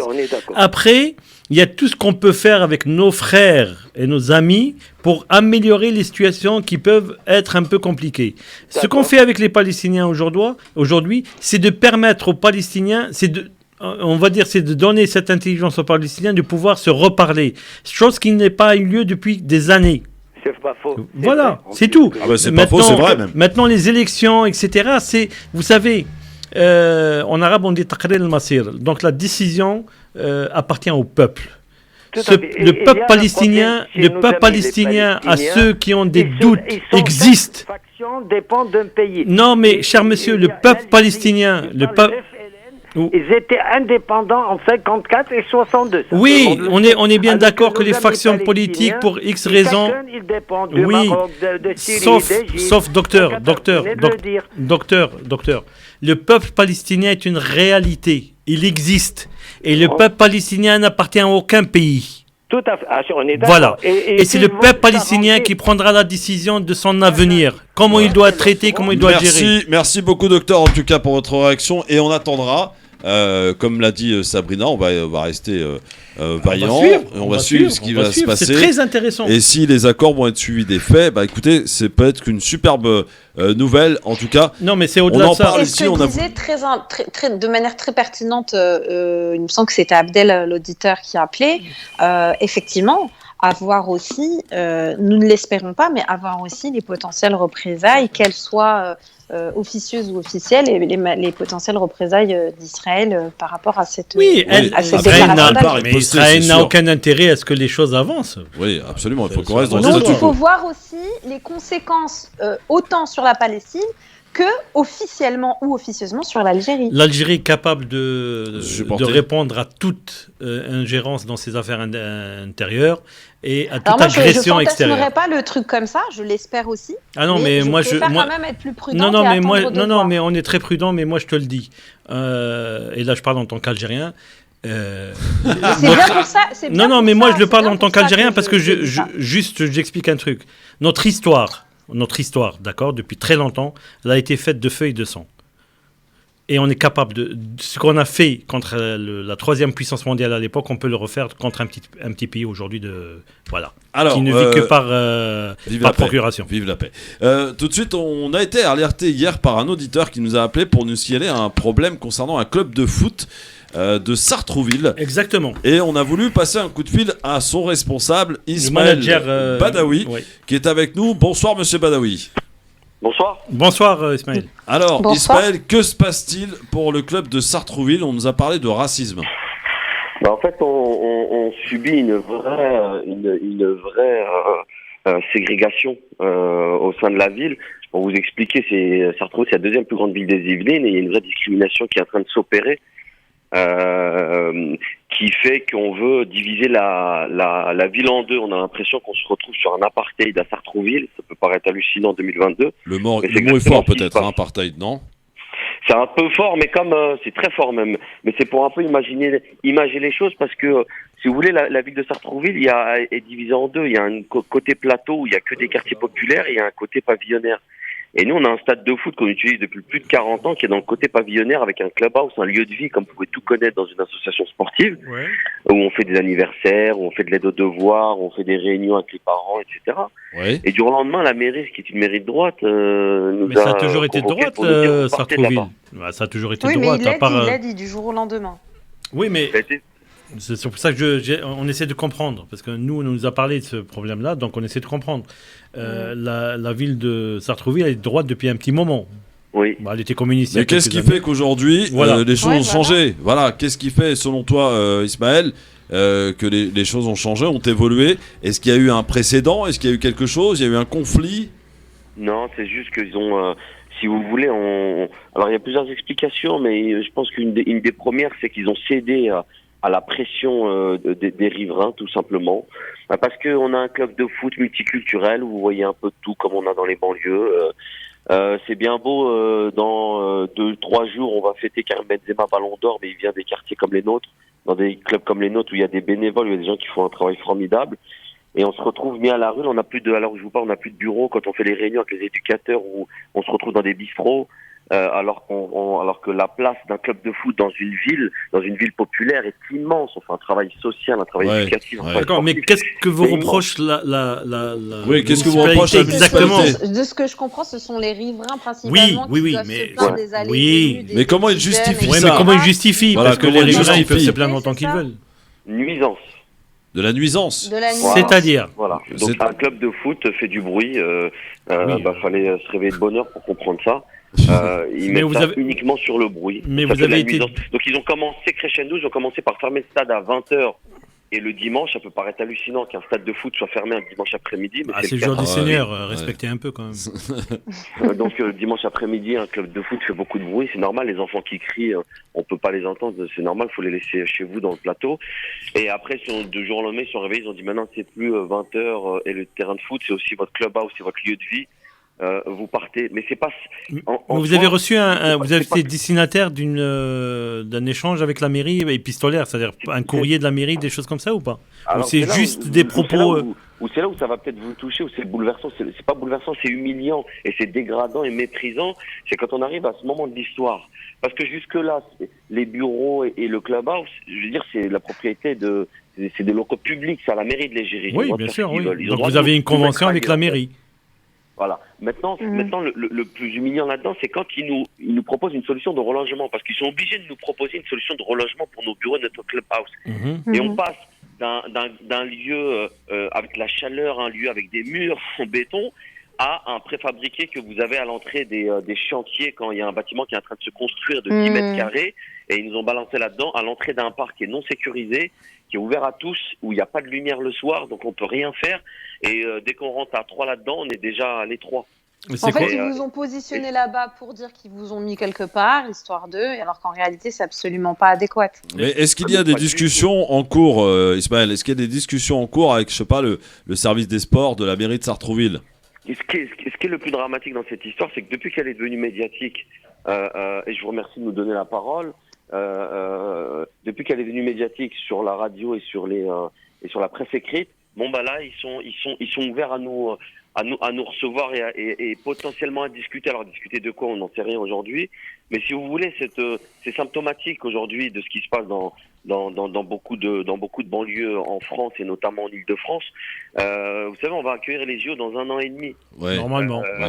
Normalement, et c'est chez nous les JO, donc qu'est-ce qu'on fait? On nous met sous le paillasson en attendant que les JO y passent et on ressort du paillasson ensuite juste après, où on est partie prenante de cette grande fête populaire qu'on va avoir en bas de chez nous. Qu'est-ce qu'on fait en fait? Alors Ismaël, ce que je te propose, c'est que la semaine prochaine, moi je vais tenter de joindre la mairie de Sartrouville pour avoir leur version, parce que c'est important aussi que les auditeurs puissent s'imprégner des deux versions et après faire leur propre opinion. Et puis on ne manquera pas de suivre cette affaire. Je garde ton numéro, Ismaël, et on reste en contact. Et on suivra cette affaire parce absolument. Que si ce que tu rapportes est avéré, c'est chaud. Hein. Alors, ça fait un petit peu citoyen de seconde zone, quoi. Mais carrément. Mais alors, il y a des citoyens de seconde zone. Et je m'adresse à vous qui êtes sur le plateau, je m'adresse aussi à vos auditeurs, et je vous demande qu'une chose: ne me croyez surtout pas sur parole. On n'a jamais cru personne sur parole. Non, ça c'est pas le principe de la maison, hein, de parler les gens sur parole. Ça fait bien longtemps. Hein. Du point de vue journalistique, on a un devoir. On a une éthique et une déontologie de travail, c'est-à-dire d'écouter les deux versions. Alors on va contacter la mairie de Sartrouville et on vous tiendra au courant. En tout cas, merci beaucoup Ismaël et bon courage. Et bon courage. Et on reste vigilant. Et tenez bon, mon Ismaël. Merci beaucoup. Il y a Nasser qui nous écoute là. Notre Nasser, non, pas Nasser Lagili. Nasser de Chalon. Bonsoir Nasser. Bonsoir. Bon, je ne sais pas si je suis toujours dans le sujet parce que moi je voulais parler sur la question de la signature des accords. Toi, tu sais. Différentes franges palestiniennes. Nasser, tu serais pas un peu kabyle, toi? Tu serais pas un peu Taqvayli?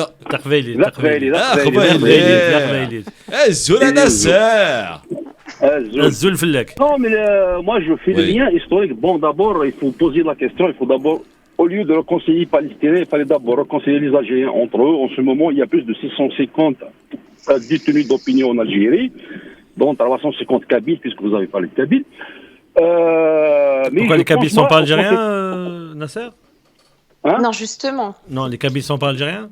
C'est ce qu'il disait justement. Il y a 650 détenus d'opinion en Algérie, dont 350 Kabyles. Donc les 350 Kabyles sont pas algériens. Non, c'est algérien. D'accord.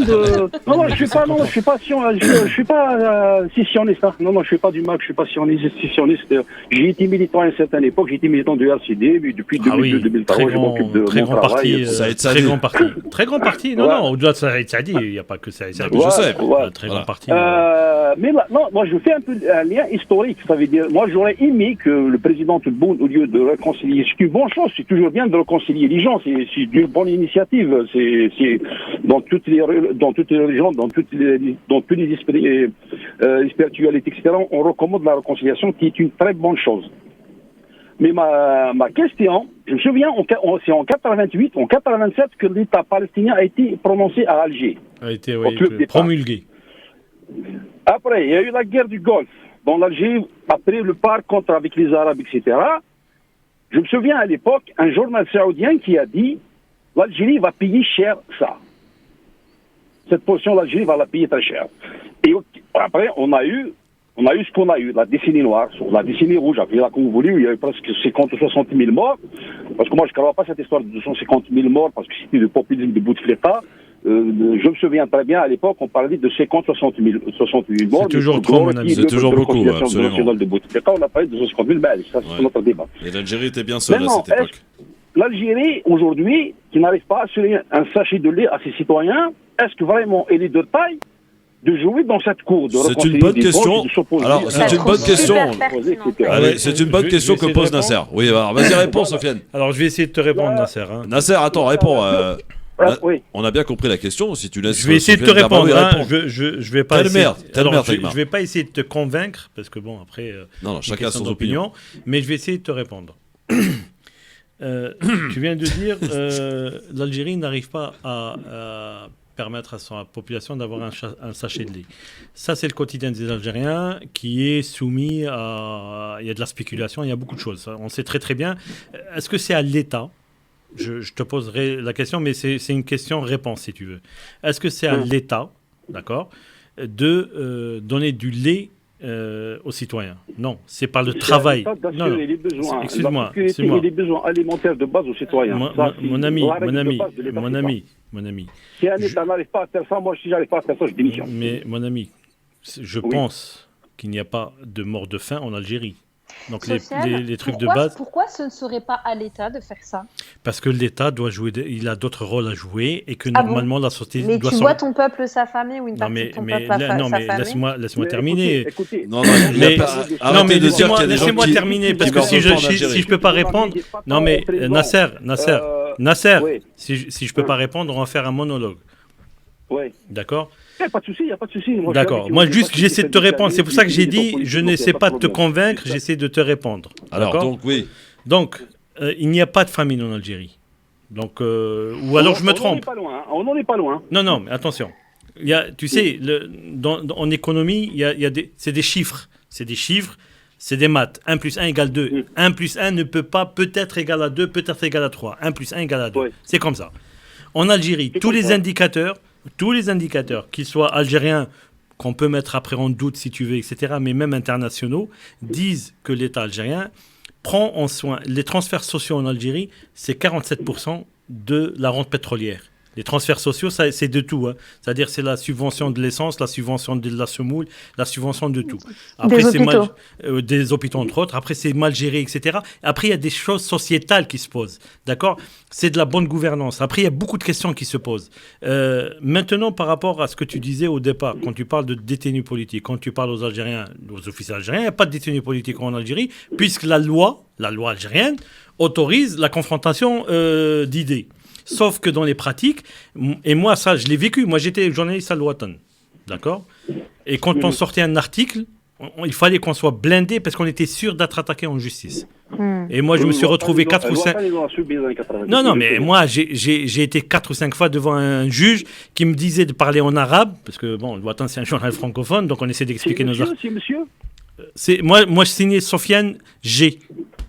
Parce que moi j'ai des amis, je connais SD, je connais etc. Oui, alors, donc pour te dire, donc on était devant un juge qui à la fin nous disait bon, partez parce qu'il n'y a rien dans votre dossier. Mais c'était une façon de faire les pressions. Mais ça, c'est tous les pays qui sont en train de se construire. Moi, ça, je l'ai appris parce que j'ai visité d'autres pays, d'accord, y compris en France. En France, quand tu vas interviewer un président du Sénat ou un vice-président du Sénat, quand tes questions commencent à devenir gênantes, il te dit je n'ai plus rien à vous dire. Et il va, écoute-moi bien, ici en France, dans n'importe quel lieu où tu veux aller, tu as des accréditations. Absolument. Eh bien, tu es blacklisté, tu n'as plus le droit d'être accrédité. D'accord ? Donc, c'est pour ça que je dis qu'il faut prendre beaucoup de recul. Maintenant, ce que moi je dis aux Algériens, battez-vous pour l'émergence d'un pays qui vous supporte et qui vous porte. Parce qu'en Algérie, la mentalité de la majorité, parce que là, tu parles toi en tant que citoyen éveillé. Mais la majorité des gens là-bas, c'est comment faire de l'argent très vite, sans trop d'efforts. Voilà. Et on a un État qui a l'image. Voilà, mais on a un État, mais on a une gouvernance. On a une gouvernance à l'image de ce peuple. Il faut que le peuple se cultive, se réveille, travaille ensemble, etc. Écoute, moi j'ai une amie en Kabylie qui voyait son village où il y avait des saletés, les gens boivent, etc. Ils jettent les bouteilles un peu partout, il y a un peu de saleté, etc. Elle est partie elle-même, parce qu'elle avait les moyens. Elle a demandé à des jeunes, elle leur a dit, je vous donne aujourd'hui 5000 dinars. Ce qui est beaucoup pour une journée de travail. 5000 dinars, c'est énorme. Je vous donne 5000 dinars chacun. C'est pas Zahia? Non, c'est pas Zahia. Je vous donne 5000 dinars pour que vous nettoyiez les trucs. Zahia? Vous savez qu'est-ce qu'ils lui ont dit? Ils lui ont dit, madame, vous savez, les 5000 dinars, on peut les faire autrement. Voilà. Merci beaucoup Nasser, en tout cas très intéressant cet échange avec Sofiane Garbaoui et avec Sabrina. Et merci de m'avoir écouté. Et artiste qui est retour dans un instant. On file à Stein les amis, pour vous dire ce qui s'est passé à Stein. C'est dramatique, l'extrême droite aussi peut être dangereuse et même très dangereuse. À tout de suite. De l'année. Merci d'être avec nous en direct sur France Maghreb 2 avec Sofiane Garbaoui, journaliste et directeur d'une agence allemande avec Sabrina. Sophia, n'importe quoi. Je te jure, vraiment, tu me maltraites là depuis tout à l'heure. Sabrina Gassim, artiste qui est avec nous, est l'une des historiques du LGF. On peut le dire, qui fait son retour aujourd'hui, thérapeute et auteur. Et allez la suivre sur ses réseaux sociaux, vous allez passer de bons moments. Et c'est vrai qu'en cette période assez anxiogène, elle fait du bien, Sabrina. Tu devrais être prescrit par la sécurité sociale, ma Sabrina, je te le dis. Merci. Voilà. Alors, partons à Stein. Une ligne a été franchie samedi depuis son arrivée à la mairie de Stein en 2014. Asdine Taibi est régulièrement la cible de relents racistes, on peut le dire. Le 8 octobre dernier, samedi dernier, un groupe d'extrême droite a fait son entrée et a fait une éruption dans la mairie de Stein. Ces individus cagoulés, parce qu'ils sont très lâches, s'en sont pris verbalement, physiquement même, aux employés de la mairie, de la ville de Stein. L'agression a été revendiquée après coup par le crépuscule d'extrême droite, l'action française sur les réseaux sociaux, après coup cette action a été revendiquée. Ces gens sont capables de passer à l'acte. Ça aurait pu être plus grave, alerte le maire de Stein. Bien sûr. Les militants du crépuscule d'extrême droite ont mené cette action en réaction à une initiative citoyenne soutenue par la mairie, qui était donc des habitants de Stein qui étaient invités en fait à renommer certaines rues de femmes, au nom de femmes. Et un nom a retenu particulièrement l'attention, celui de la première épouse du prophète, Mohamed sallallahu alayhi wa sallam, Khadija. Il y a eu Simone Veil, il y a eu Mère Teresa, Jeanne d'Arc ou encore Greta Thunberg, mais seule Khadija a retenu l'attention de cette extrême droite. Il faut aussi rappeler, parce qu'il y a un précédent aussi dans cette affaire, c'est que pour parler de ce projet, de cette polémique, Morandini a reçu donc Asdine Taibi en duplex, donc il était dans son bureau, et Asdine Taibi a été interpellé sur le fait qu'il y avait un drapeau palestinien parmi tant d'autres, mais le drapeau palestinien dans son bureau. Donc, et ça a suscité une polémique terrible. Et il y avait un membre de Reconquête qui était sur le plateau qui a dit que le conseil municipal de Stein, il n'y avait aucun Français dans ce conseil municipal. Voilà un petit peu l'histoire et historique. Ça veut dire qu'aujourd'hui, on parle effectivement, peut-être à juste titre, de problèmes d'islamisme dans notre pays. Et on était d'ailleurs à l'anniversaire, malheureusement, de l'assassinat de Samuel Paty. Mais on oublie trop souvent que l'extrême droite a tué dans ce pays, et que l'extrême droite est aussi, ses idées en tout cas, peuvent conduire à des drames. Et j'avoue que seul Mediapart s'est fait le relais de cette affaire, de ce qui s'est passé à Stein. Qu'est-ce qu'on attend, Sabrina, pour réagir? On attend qu'il y ait un drame. Azdine Taibi est vraiment, et c'est pas pour le défendre, je veux dire, je l'aime beaucoup ce garçon, il est assez grand pour se défendre et il se défend plutôt bien, mais depuis son arrivée en 2014, voilà, c'est Azdine, il s'appelle Azdine Taibi, et il est maire d'une ville de Stein, qui est quand même pas une petite ville en Seine-Saint-Denis, subit le relent, le racisme, les propos orduriers qu'il peut recevoir au travers des réseaux sociaux, et donc là, un cap a été franchi samedi dernier, où des lâches, il n'y a pas de mots pour les qualifier. Des gounafiers.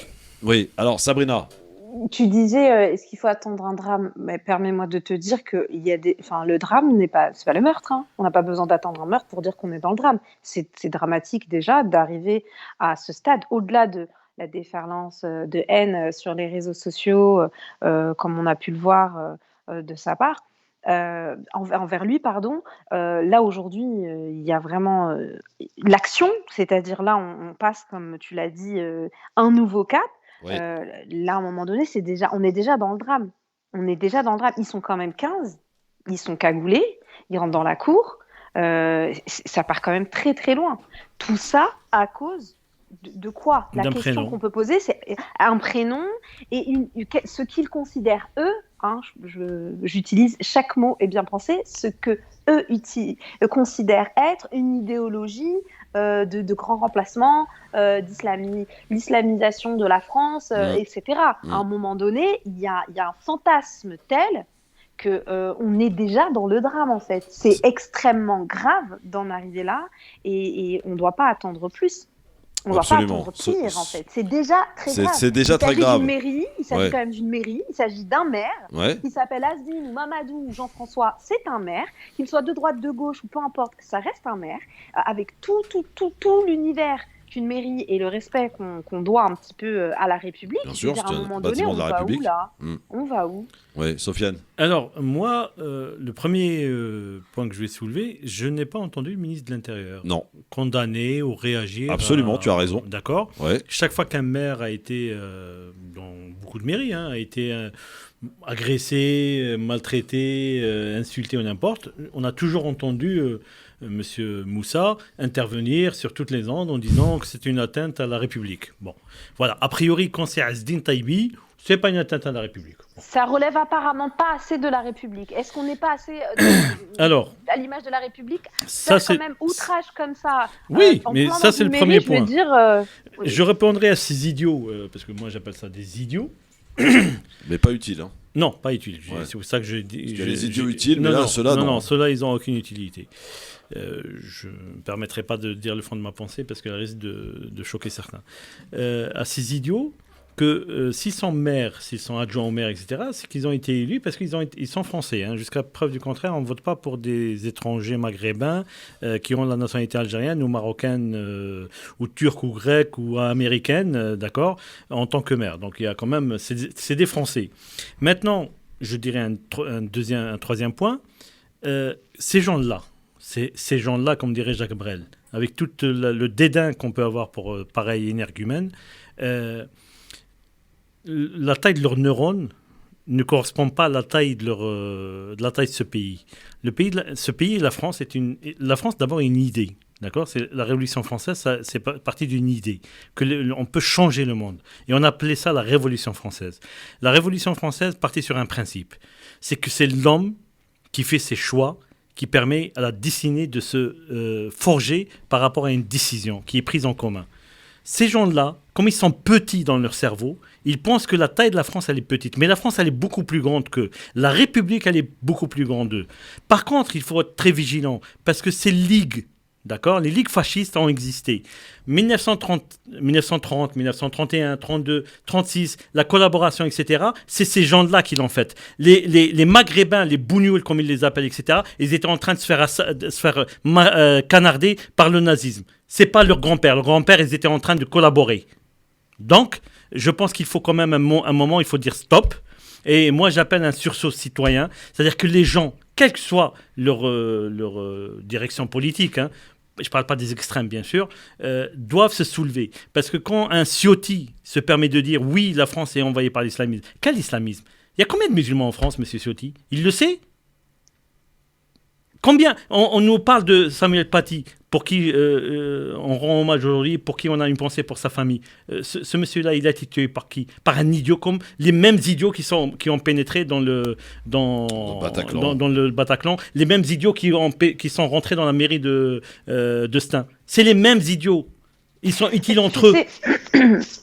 Donc, ce que je dis, il faut qu'on arrête de subir, d'accord? À un moment, la République, elle a aussi ça à faire, d'accord? Moi, je veux bien entendre monsieur le ministre de l'Intérieur venir à Stein, accompagner les élus, leur rendre hommage et venir les soutenir. Voilà, c'est ce que j'allais dire.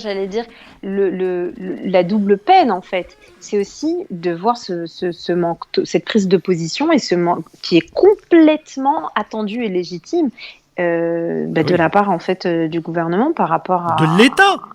Alors, on va rappeler Sabrina et Sofiane.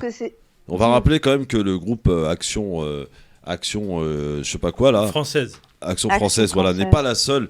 On se rappelle en 2019 d'un autre groupuscule, Génération Identitaire, qui a été d'ailleurs depuis dissous. Oui. S'était offert une espèce de notoriété en montant sur le toit de la CAF de Bobigny en brandissant une banderole où il était écrit de l'argent pour les Français et non pas pour les étrangers. Voilà. Sauf que les étrangers cotisent dans ce pays et quelqu'un qui vient de l'étranger avant 5 ans, il a le droit de cotiser pendant 5 ans mais pas d'avoir un CAF. Là, c'est pas loin non plus, hein, parce que qu'est-ce qu'ils disaient là, ils ont sorti leur... comment on appelle ça, là, leur mégaphone et tout, retournez chez vous, vous salissez la France, la France est à nous. Oui, mais chez eux, c'est Stein. Et je te parie, Sabrina, je te prends le pari que dans les 15 ou 20 idiots, d'accord, il y avait au moins 7 ou 8 qui venaient d'ailleurs. Oui, possible. Je te prends le pari. Bon, en tout cas, c'est dramatique et je tenais à apporter notre soutien à Asdin Taibi. Notre soutien et à son équipe municipale. À son équipe, Ismaël, à toute l'équipe qu'on connaît. Et on sera toujours là pour vous soutenir. Il y a quand même un cap qui a été franchi. Tu te rappelles aussi ça parce que tu as un nom arabe en fait. Mais non, tu as un nom tout court, arabe. Non, mais je parle pas de lui, je parle de la plaque. La plaque. Tu te rappelles de Osinras, ma chère Sabrina? Oui, Ossine, il travaille là-bas, on le soutient, voilà. Voilà, tout notre soutien à toute l'équipe municipale et à leur tête, Asdin, que j'embrasse très très très fort. Jamel est avec nous. Jamel, bonsoir. Bonsoir. Bonsoir, Jamel. Bonsoir, Jamel. À tous les auditeurs, et j'espère que tout le monde est en bonne santé. Alhamdoulilah. Voilà, moi, dans les années 80, quand ils ont commencé à apparaître, les skinheads, on s'est organisé à Lyon. Moi, je suis de la région lyonnaise. On s'est organisé. Ouais. Après qu'on s'est bien occupé d'eux, ils avaient disparu du territoire lyonnais. C'est tout ce que j'avais à dire. Et t'as raison. Quand vous dites occuper d'eux, c'est-à-dire Non, ça me rappelle quelque chose à Brest aussi. Donc oui, je comprends ce que veut dire Jamel et je suis entièrement d'accord avec toi. Oui, mais peut-être que les auditeurs n'ont pas compris. Ils sont attisés par certaines personnes, mais ils ne savent pas ce qu'ils font. Moi, je me rappelle que dans les années 80, j'avais 18 ans, quand je l'ai dit. Exactement. C'était jeune. Qu'on allait en boîte, ils nous attendaient pour pas nous laisser rentrer, ou de temps en temps, ils chopaient un maghrébin et ils cassaient la gueule. Ouais, à 10 contre 1, ouais. Après, je te dis la vérité, on s'est organisé, nous aussi, on a ratissé la ville de Lyon de long en large, on s'en est bien occupé, et on n'avait plus, même ceux-là qui portaient les tenues de skinhead, il n'y en avait plus dans la rue. En fait, vous avez fait votre propre loi puisque la loi n'a pas... Non, madame. Non. Vous avez fait votre propre... Non. Nous avons montré... Et ça pourrait se comprendre en même temps. Non, mais on a montré à ces gens-là que nous étions des citoyens à part entière et que notre respect de la loi allait jusqu'à les convaincre de manière un peu poussée. Ouais. Merci mon Jamel en tout cas pour ce petit rappel. Jouons avec les mots, mais... je joue pas avec les mots, non. Nous avons des moyens de persuasion. Quels sont ces moyens? C'est les moyens de persuasion. Nous arrivons à convaincre un idiot, donc c'est quand même tout un travail. Bon, dans un instant, Mam, pour la belle histoire des génériques, on va revenir dans les années Merci, 2000, Jamel. avec l'émission de Bataille et Fontaine, il n'y a que la vérité qui compte. Et le quiz à suivre et la battle. Vous pouvez encore continuer de voter. Nadège nous donnera le résultat du sondage avant de commencer. Grève générale prévue ce mardi. Est-ce responsable? C'est ma question et je l'assume. A tout de suite, restez avec nous sur France Maghreb 2. Ne bougez pas, le Grand Forum revient dans un instant. Le Grand Forum sur France Maghreb 2. Merci d'être avec nous en direct, ça passe super vite avec aujourd'hui le retour et ça fait plaisir de notre Sabrina nationale, Sabrina Gassim, artiste qui est avec nous sur France Maghreb 2 avec Sofiane Garbaoui évidemment sur France Maghreb 2. C'est l'heure de retrouver messieurs dames Mam pour la belle histoire des génériques aujourd'hui consacrée à l'émission Y'a que la vérité qui compte. Belle histoire des génériques. Y'a que la vérité qui compte. 2002-2006. Pour conclure cette semaine consacrée à la vérité avec le jeu de la vérité, l'heure de vérité, la recherche de la vérité avec Arabesque et la vérité de la médecine avec Savoir Plus Santé, au fond il était logique de consacrer la belle histoire des génériques au programme phare du début des années 2000, j'ai nommé Y'a que la vérité qui compte, diffusé pendant 4 saisons sur TF1 entre le 10 juin 2002 et le 27 novembre 2006. Le programme est une émission adaptée d'un format italien appelé Che posso ripete, dont le principe était simple. Une personne demande à la production d'inviter une autre personne sur le plateau 107 de la Plaine Saint-Denis pour, je cite, lui faire une déclaration importante.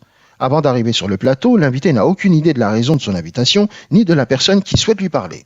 Ces deux personnes sont séparées par un rideau blanc et ne peuvent se voir que par l'intermédiaire de 2 écrans de télévision. Une discussion s'engage alors, l'invitant exposant la raison de la déclaration à l'invité. Retrouvailles amicales ou familiales, déclaration d'amour, amis d'enfance perdus de vue depuis assez longtemps. L'invité a la possibilité, quelques dizaines de minutes après, de rencontrer ou non la personne en décidant d'ouvrir le rideau qui les sépare. Dans le cas contraire, le rideau reste fermé et l'invité repart comme il est arrivé. Présentée et produite par le duo Pascal Bataille et Laurent Fontaine, l'émission était leader les premières saisons sur la une, avec des points allant jusqu'à 4 millions de téléspectateurs en seconde partie le lundi soir. Les Trublions étaient accompagnés de Sam Richez, qui a accompagné les invités des loges au plateau, La vérité est au bout du couloir, et la comédienne Rebecca Hampton, qui n'avait pas encore intégré Plus belle la vie et qui quittera l'émission en 2004 pour le dit feuilleton. Elle sera remplacée par Daphné Desjeux. 25 pays ont adapté le format, dont certains ont été diffusés dans le monde arabe, comme Iftah Al-Bek, diffusé depuis novembre 2016 et animé par Salima Souakri sur Eshuruk TV. La musique du générique est signée Philippe Swan, et je vous propose de l'écouter à présent, car au final, il n'y a que la vérité qui compte. 2002-2006, TF1.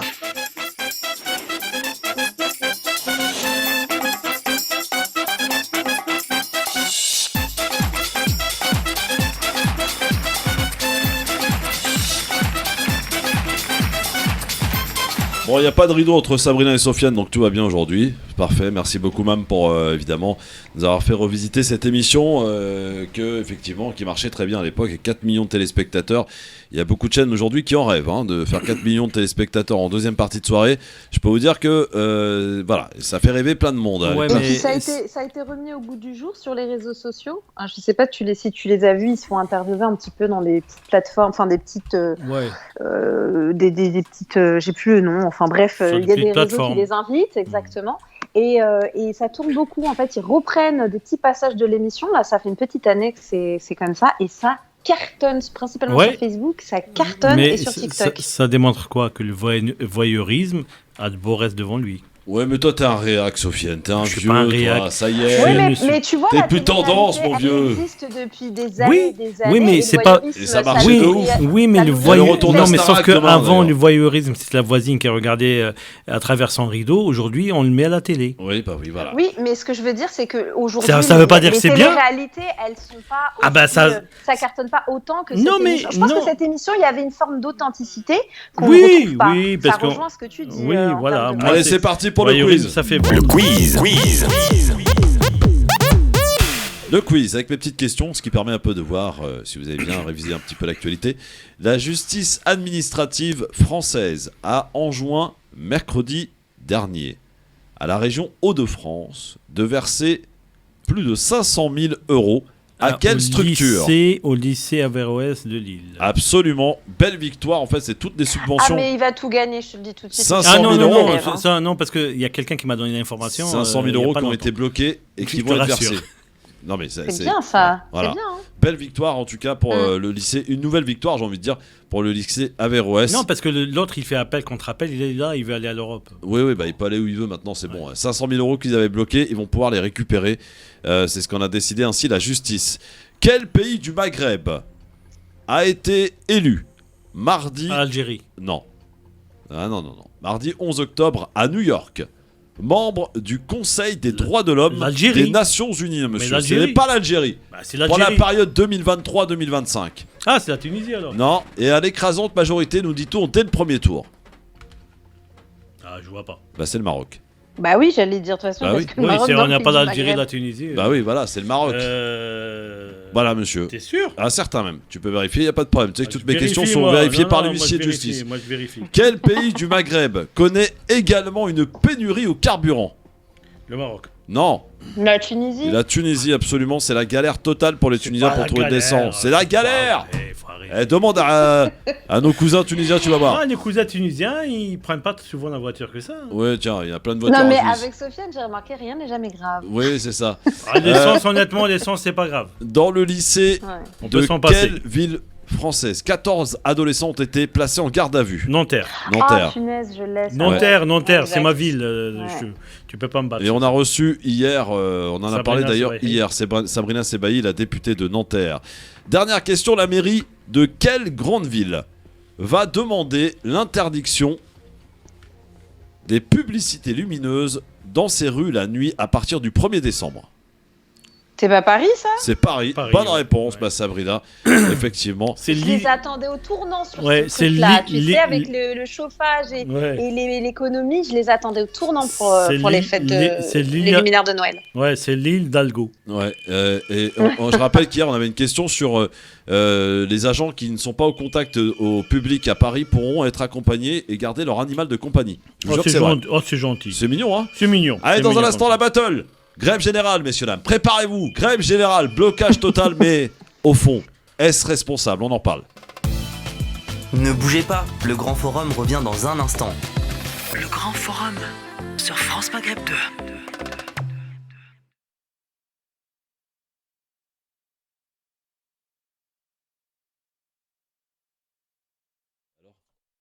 France Maghreb 2. France Maghreb 2. Sur 91.3 FM. 91.3 FM. À Reims et toute sa région. Bon, alors je sais pas, il n'y a pas de pub, je sais pas. Il n'y a pas de pub. Bah tant mieux, écoutez, c'est pas pour me déplaire. On va passer donc directement à la battle. Ouais, j'ai un petit problème d'ordinateur en fait, pour tout vous dire là. Voilà. C'est pas grave. Allez, on y va, c'est parti pour la battle, mes amis, sur France Maghreb 2 avec un jingle. Vous n'avez pas, monsieur Mitterrand, le monopole du cœur. Vous ne l'avez pas. Je suis contre la peine de mort. Oui, il y a une fracture sociale forte. Travailler plus pour gagner plus. Cet adversaire, c'est le monde de la finance. Parce que c'est notre projet! Alors, la battle, évidemment, on a appris qu'il y aurait une grève générale donc mardi prochain, mardi 18 octobre.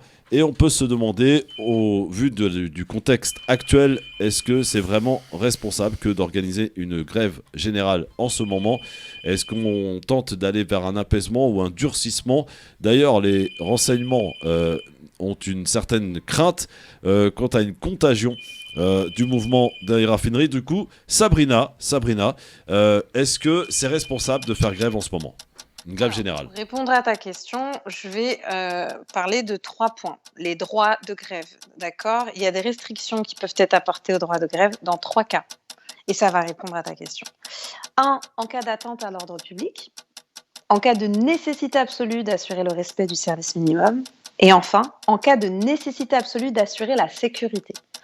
Donc, pour répondre à ta question, dans ce contexte et cette grève-là, où on sait que, je vous le disais en début d'émission, il y a eu des violences, il y a quand même une personne qui s'est fait poignarder et ça va très très loin, est-ce que c'est responsable? Est-ce que là, il y a quand même une nécessité absolue d'assurer la sécurité, ce qui n'est pas le cas?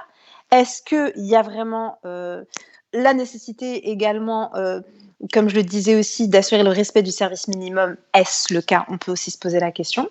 Donc, est-ce que, partant de ce postulat, c'est responsable ou pas? Dès lors qu'une vie, une seule, peut être mise en danger, la question peut se poser. Même si je soutiens complètement l'idée qui est portée par le droit à la grève. Très bien. Sofiane, qu'as-tu à répondre à Sabrina qui a sorti les vrais arguments? Oui, bien sûr. Bon, il ne faut pas faire grève dans ce pays, il faut juste fermer sa gueule et accepter ce qu'on nous propose. Bon. Alors, c'est pas ce qu'elle a dit. Hein. Non, je n'ai pas dit ce qu'elle a dit. J'essaie de comprendre un peu le ressenti de certains. En fin de compte, aujourd'hui... mais là, c'est le mien, on débat ensemble. Aujourd'hui, si tu permets, Sabrina, je ne t'ai point coupé. On a le droit de se couper dans la battle, je précise. Hein. Si je comprends bien, en France, faire grève, qui est un droit constitutionnel, d'accord, doit être fait, mais sans déranger personne. Mais une grève qui ne dérange personne, on ne la voit pas. On ne la ressent pas. Alors ça, c'est ce que tu as compris, mais ce n'est pas ce que j'ai dit. Donc on s'en fout un peu, en fin de compte.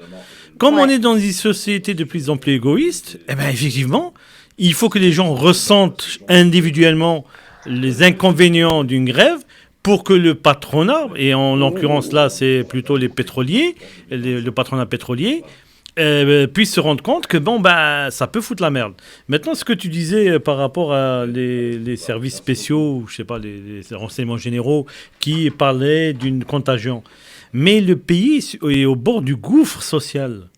Aujourd'hui, il y a des gens qui sont en train de choisir entre s'habiller, manger ou se chauffer ou mettre de l'essence dans leur voiture pour aller travailler.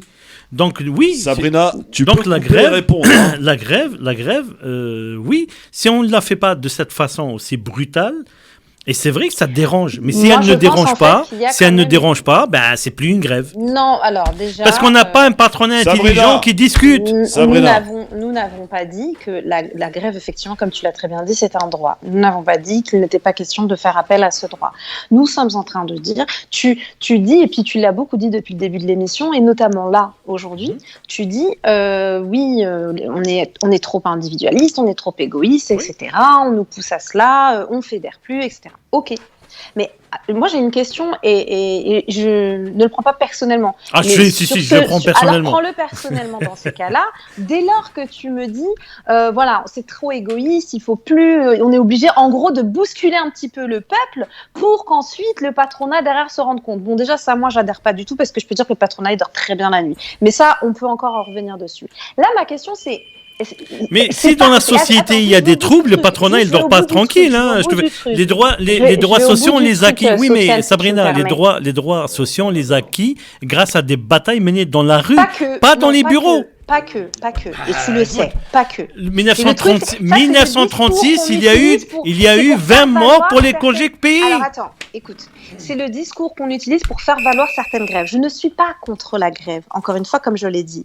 Mais est-ce que c'est responsable à partir du moment où une vie peut être mise en compte ? Moi, personnellement, je pense qu'à un moment donné, la responsabilité, elle a des limites. Oui, mais sauf que les gains sociaux ont toujours été faits dans du sang. On n'a jamais rien donné. Sofiane, si tu me le permets, juste un dernier point. Tu parlais donc d'égoïsme. Pour moi, et je vais le formuler sous forme de question, est-ce que c'est pas une forme d'égoïsme de soutenir quelque chose quand on sait qu'il y a quand même une violence au point où une personne a failli perdre la vie, et peut-être même demain, ce sera encore le cas. Oui, mais l'idiot qui allait tuer quelqu'un pour de l'essence, je suis désolé. Déjà, moi, je vais pas dire que ça, c'est un ou une idiot. On ne sait pas dans quel contexte de. Les personnes. Mais quel contexte permet de tuer quelqu'un pour de l'essence ? Tu l'as très bien dit. Oui, mais dans quel contexte ça permet de tuer quelqu'un pour de l'essence ? Il n'y a pas de contexte pour ça. Voilà. Maintenant, la grève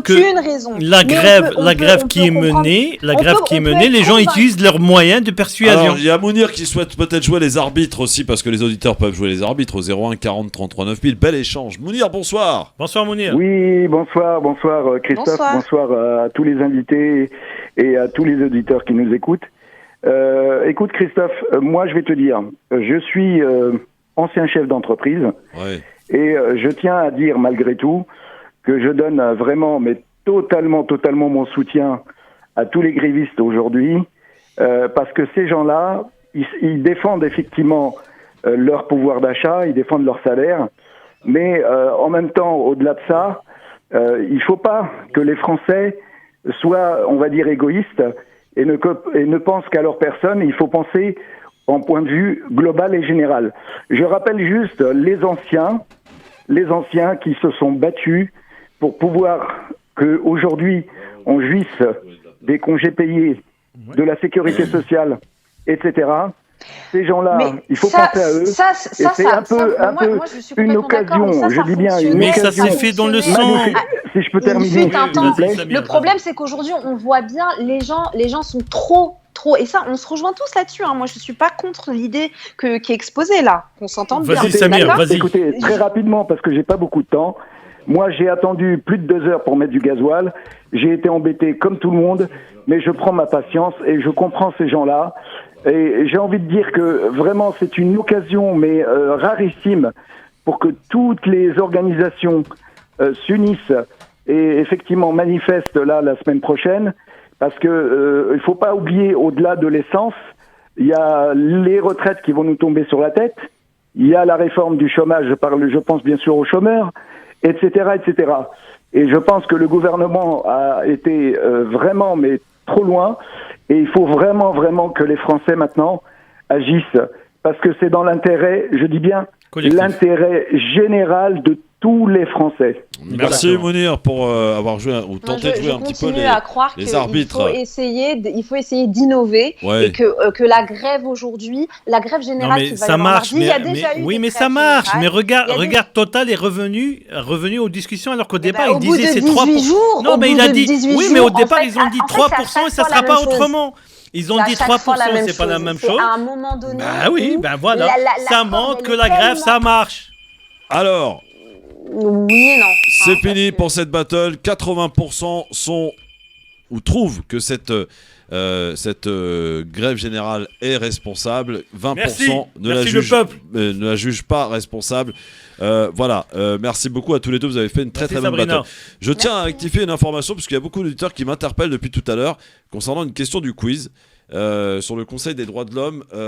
Alors, je tiens à signaler aux auditeurs que cette information, je la tiens du journal Le Courrier de l'Atlas. Alors, si le Courrier de l'Atlas raconte des conneries, il raconte des conneries. Voilà, visiblement, ça serait l'Algérie qui serait Conseil des droits de l'homme. Monsieur, mais non, mais je tiens à préciser ma source parce que c'est important. Moi, je suis journaliste. Donc, je vais arrêter de ce pas, mon Sofiane et ma Sabrina, d'aller prendre des informations d'un journal apparemment tellement pro-marocain qu'il en raconte des ânneries. Voilà, c'est pas sérieux. En plus, ils font de la pub. Ils font de la pub chez nous. Madame Nadia, comment elle s'appelle, la directrice du Courrier de l'Atlas? Bon, Nadia, c'est pas sérieux. Il va falloir arrêter de raconter des conneries. Voilà. Mais je tenais à préciser parce que quand on fait des conneries, des erreurs, il faut le dire aussi. Je tenais donc à dire que cette question, je l'ai prise. Je m'excuse totalement. Tu t'excuses. Quoi? C'est bon, ça va. Moi, parce que moi, j'ai donné la bonne info. Oui. Tu as traité de manière très dédaigneuse. Non, pas du tout. Merci aux auditeurs. Voilà, les auditeurs sont très vaillants et merci de l'être d'ailleurs. Et ça peut arriver de dire des conneries, sauf qu'à la différence des autres, c'est que nous on le reconnaît. Voilà. Oui. Et je cite mes sources. Je cite mes sources. Voilà. Courrier de l'Atlas, vous n'êtes pas un journal sérieux. Voilà, tout simplement. C'est peut-être pas jusque-là. Si, jusque-là. Non, parce que tu sais quoi, la source qu'ils ont mais Sabrina, ils disent même que, et j'ai pas rajouté la suite, que ça a été fait dès le premier tour à une écrasante majorité. Non, voilà. Par contre, ça c'est vrai. Voilà, mais pas pour le Maroc. Mais bon, tant pis. Allez, c'est bon, c'est fait, c'est reconnu. Je vais passer un coup de fil à Nadia. J'ai son téléphone. Nadia, je vais t'engueuler tout à l'heure. Franchement. C'est Nadia Atroubi. Mais Nadia Atroubi. Bravo, Nadia, bien quand tu mets dans le grand forum, je te défie, Nadia. C'est pas bien ce que tu viens de faire, Nadia. Franchement, c'est scandaleux. Moi, je suis convaincue qu'il y a dû y avoir une erreur. Ouais, c'est ça, ouais. C'est ça. C'est une copine ou quoi? Non, mais Nadia, elle est très gentille, Nadia. Elle est très gentille, Nadia. Elle est très gentille. Voilà. Bon, en tout cas, merci beaucoup à tous et toutes. Et dans cette émission, alors elle a été élue pour la période 2023-2025. C'est ça. Et donc, c'est bien l'Algérie. C'est bien l'Algérie, mais moi, je veux. Allez tous vérifier là. Attendez. Allez tous vérifier que je ne dise pas de conneries. Sur le Facebook du Courrier de l'Atlas, il y a tous les articles et vous allez voir cette information que je tire de là. Ils doivent l'avoir enlevé depuis le temps. En tout cas, il y était pas plus tard que hier soir, parce que c'est hier soir que j'ai préparé mon quiz. Donc voilà. Merci à tous. Je t'aurais donné l'information gratuitement. Oui, je vérifie un peu quand même. Donc le Courrier de l'Atlas, je fais plus. Je vais pas dire. Rendez-vous lundi, les amis, sur France Maghreb 2, lundi 17 octobre. lundi 17 octobre et toute la semaine prochaine. D'ailleurs, je tiens à signaler que l'on va couvrir un événement à l'initiative du ministère de l'Intérieur et en partenariat et organisé par l'OFIC, qui est l'Office français de l'immigration et de l'intégration, et la préfecture de la Seine-Saint-Denis. C'est la semaine de l'intégration la semaine prochaine et ainsi on va faire connaissance avec les différents prestataires de l'OFIC. Vous allez voir que quand même la machine est très intéressante et on va pouvoir évidemment faire connaissance avec ces différents prestataires. Bon week-end à tous et rendez-vous dès lundi 16h. Salut Sabrina, ça m'a fait super plaisir et on te retrouve très vite maintenant. Ça y est, t'es de retour. Ça marche, vendredi prochain, je suis là. Eh ben c'est parfait. Merci beaucoup mon Sofiane qui sera là aussi, j'imagine, vendredi prochain. Restez avec nous fidèlement au poste dans un instant. Medjahid. Salut tout le monde, bon week-end. Salut. Le premier salon de l'immobilier algérien en France vous présente votre émission quotidienne Le Grand Forum, animée par Christophe Fro de 16h à 18h. Le Cina Paris, qui aura lieu les 28, 29 et 30 octobre prochains à l'espace Charenton dans le 12e arrondissement de Paris, présentera les meilleures offres immobilières aux ressortissants algériens basés à l'étranger. Entrée gratuite, rendez-vous sur cinaparis.com. C'était l'émission Le Grand Forum sur France Maghreb 2 avec Christophe Fro. France Maghreb 2.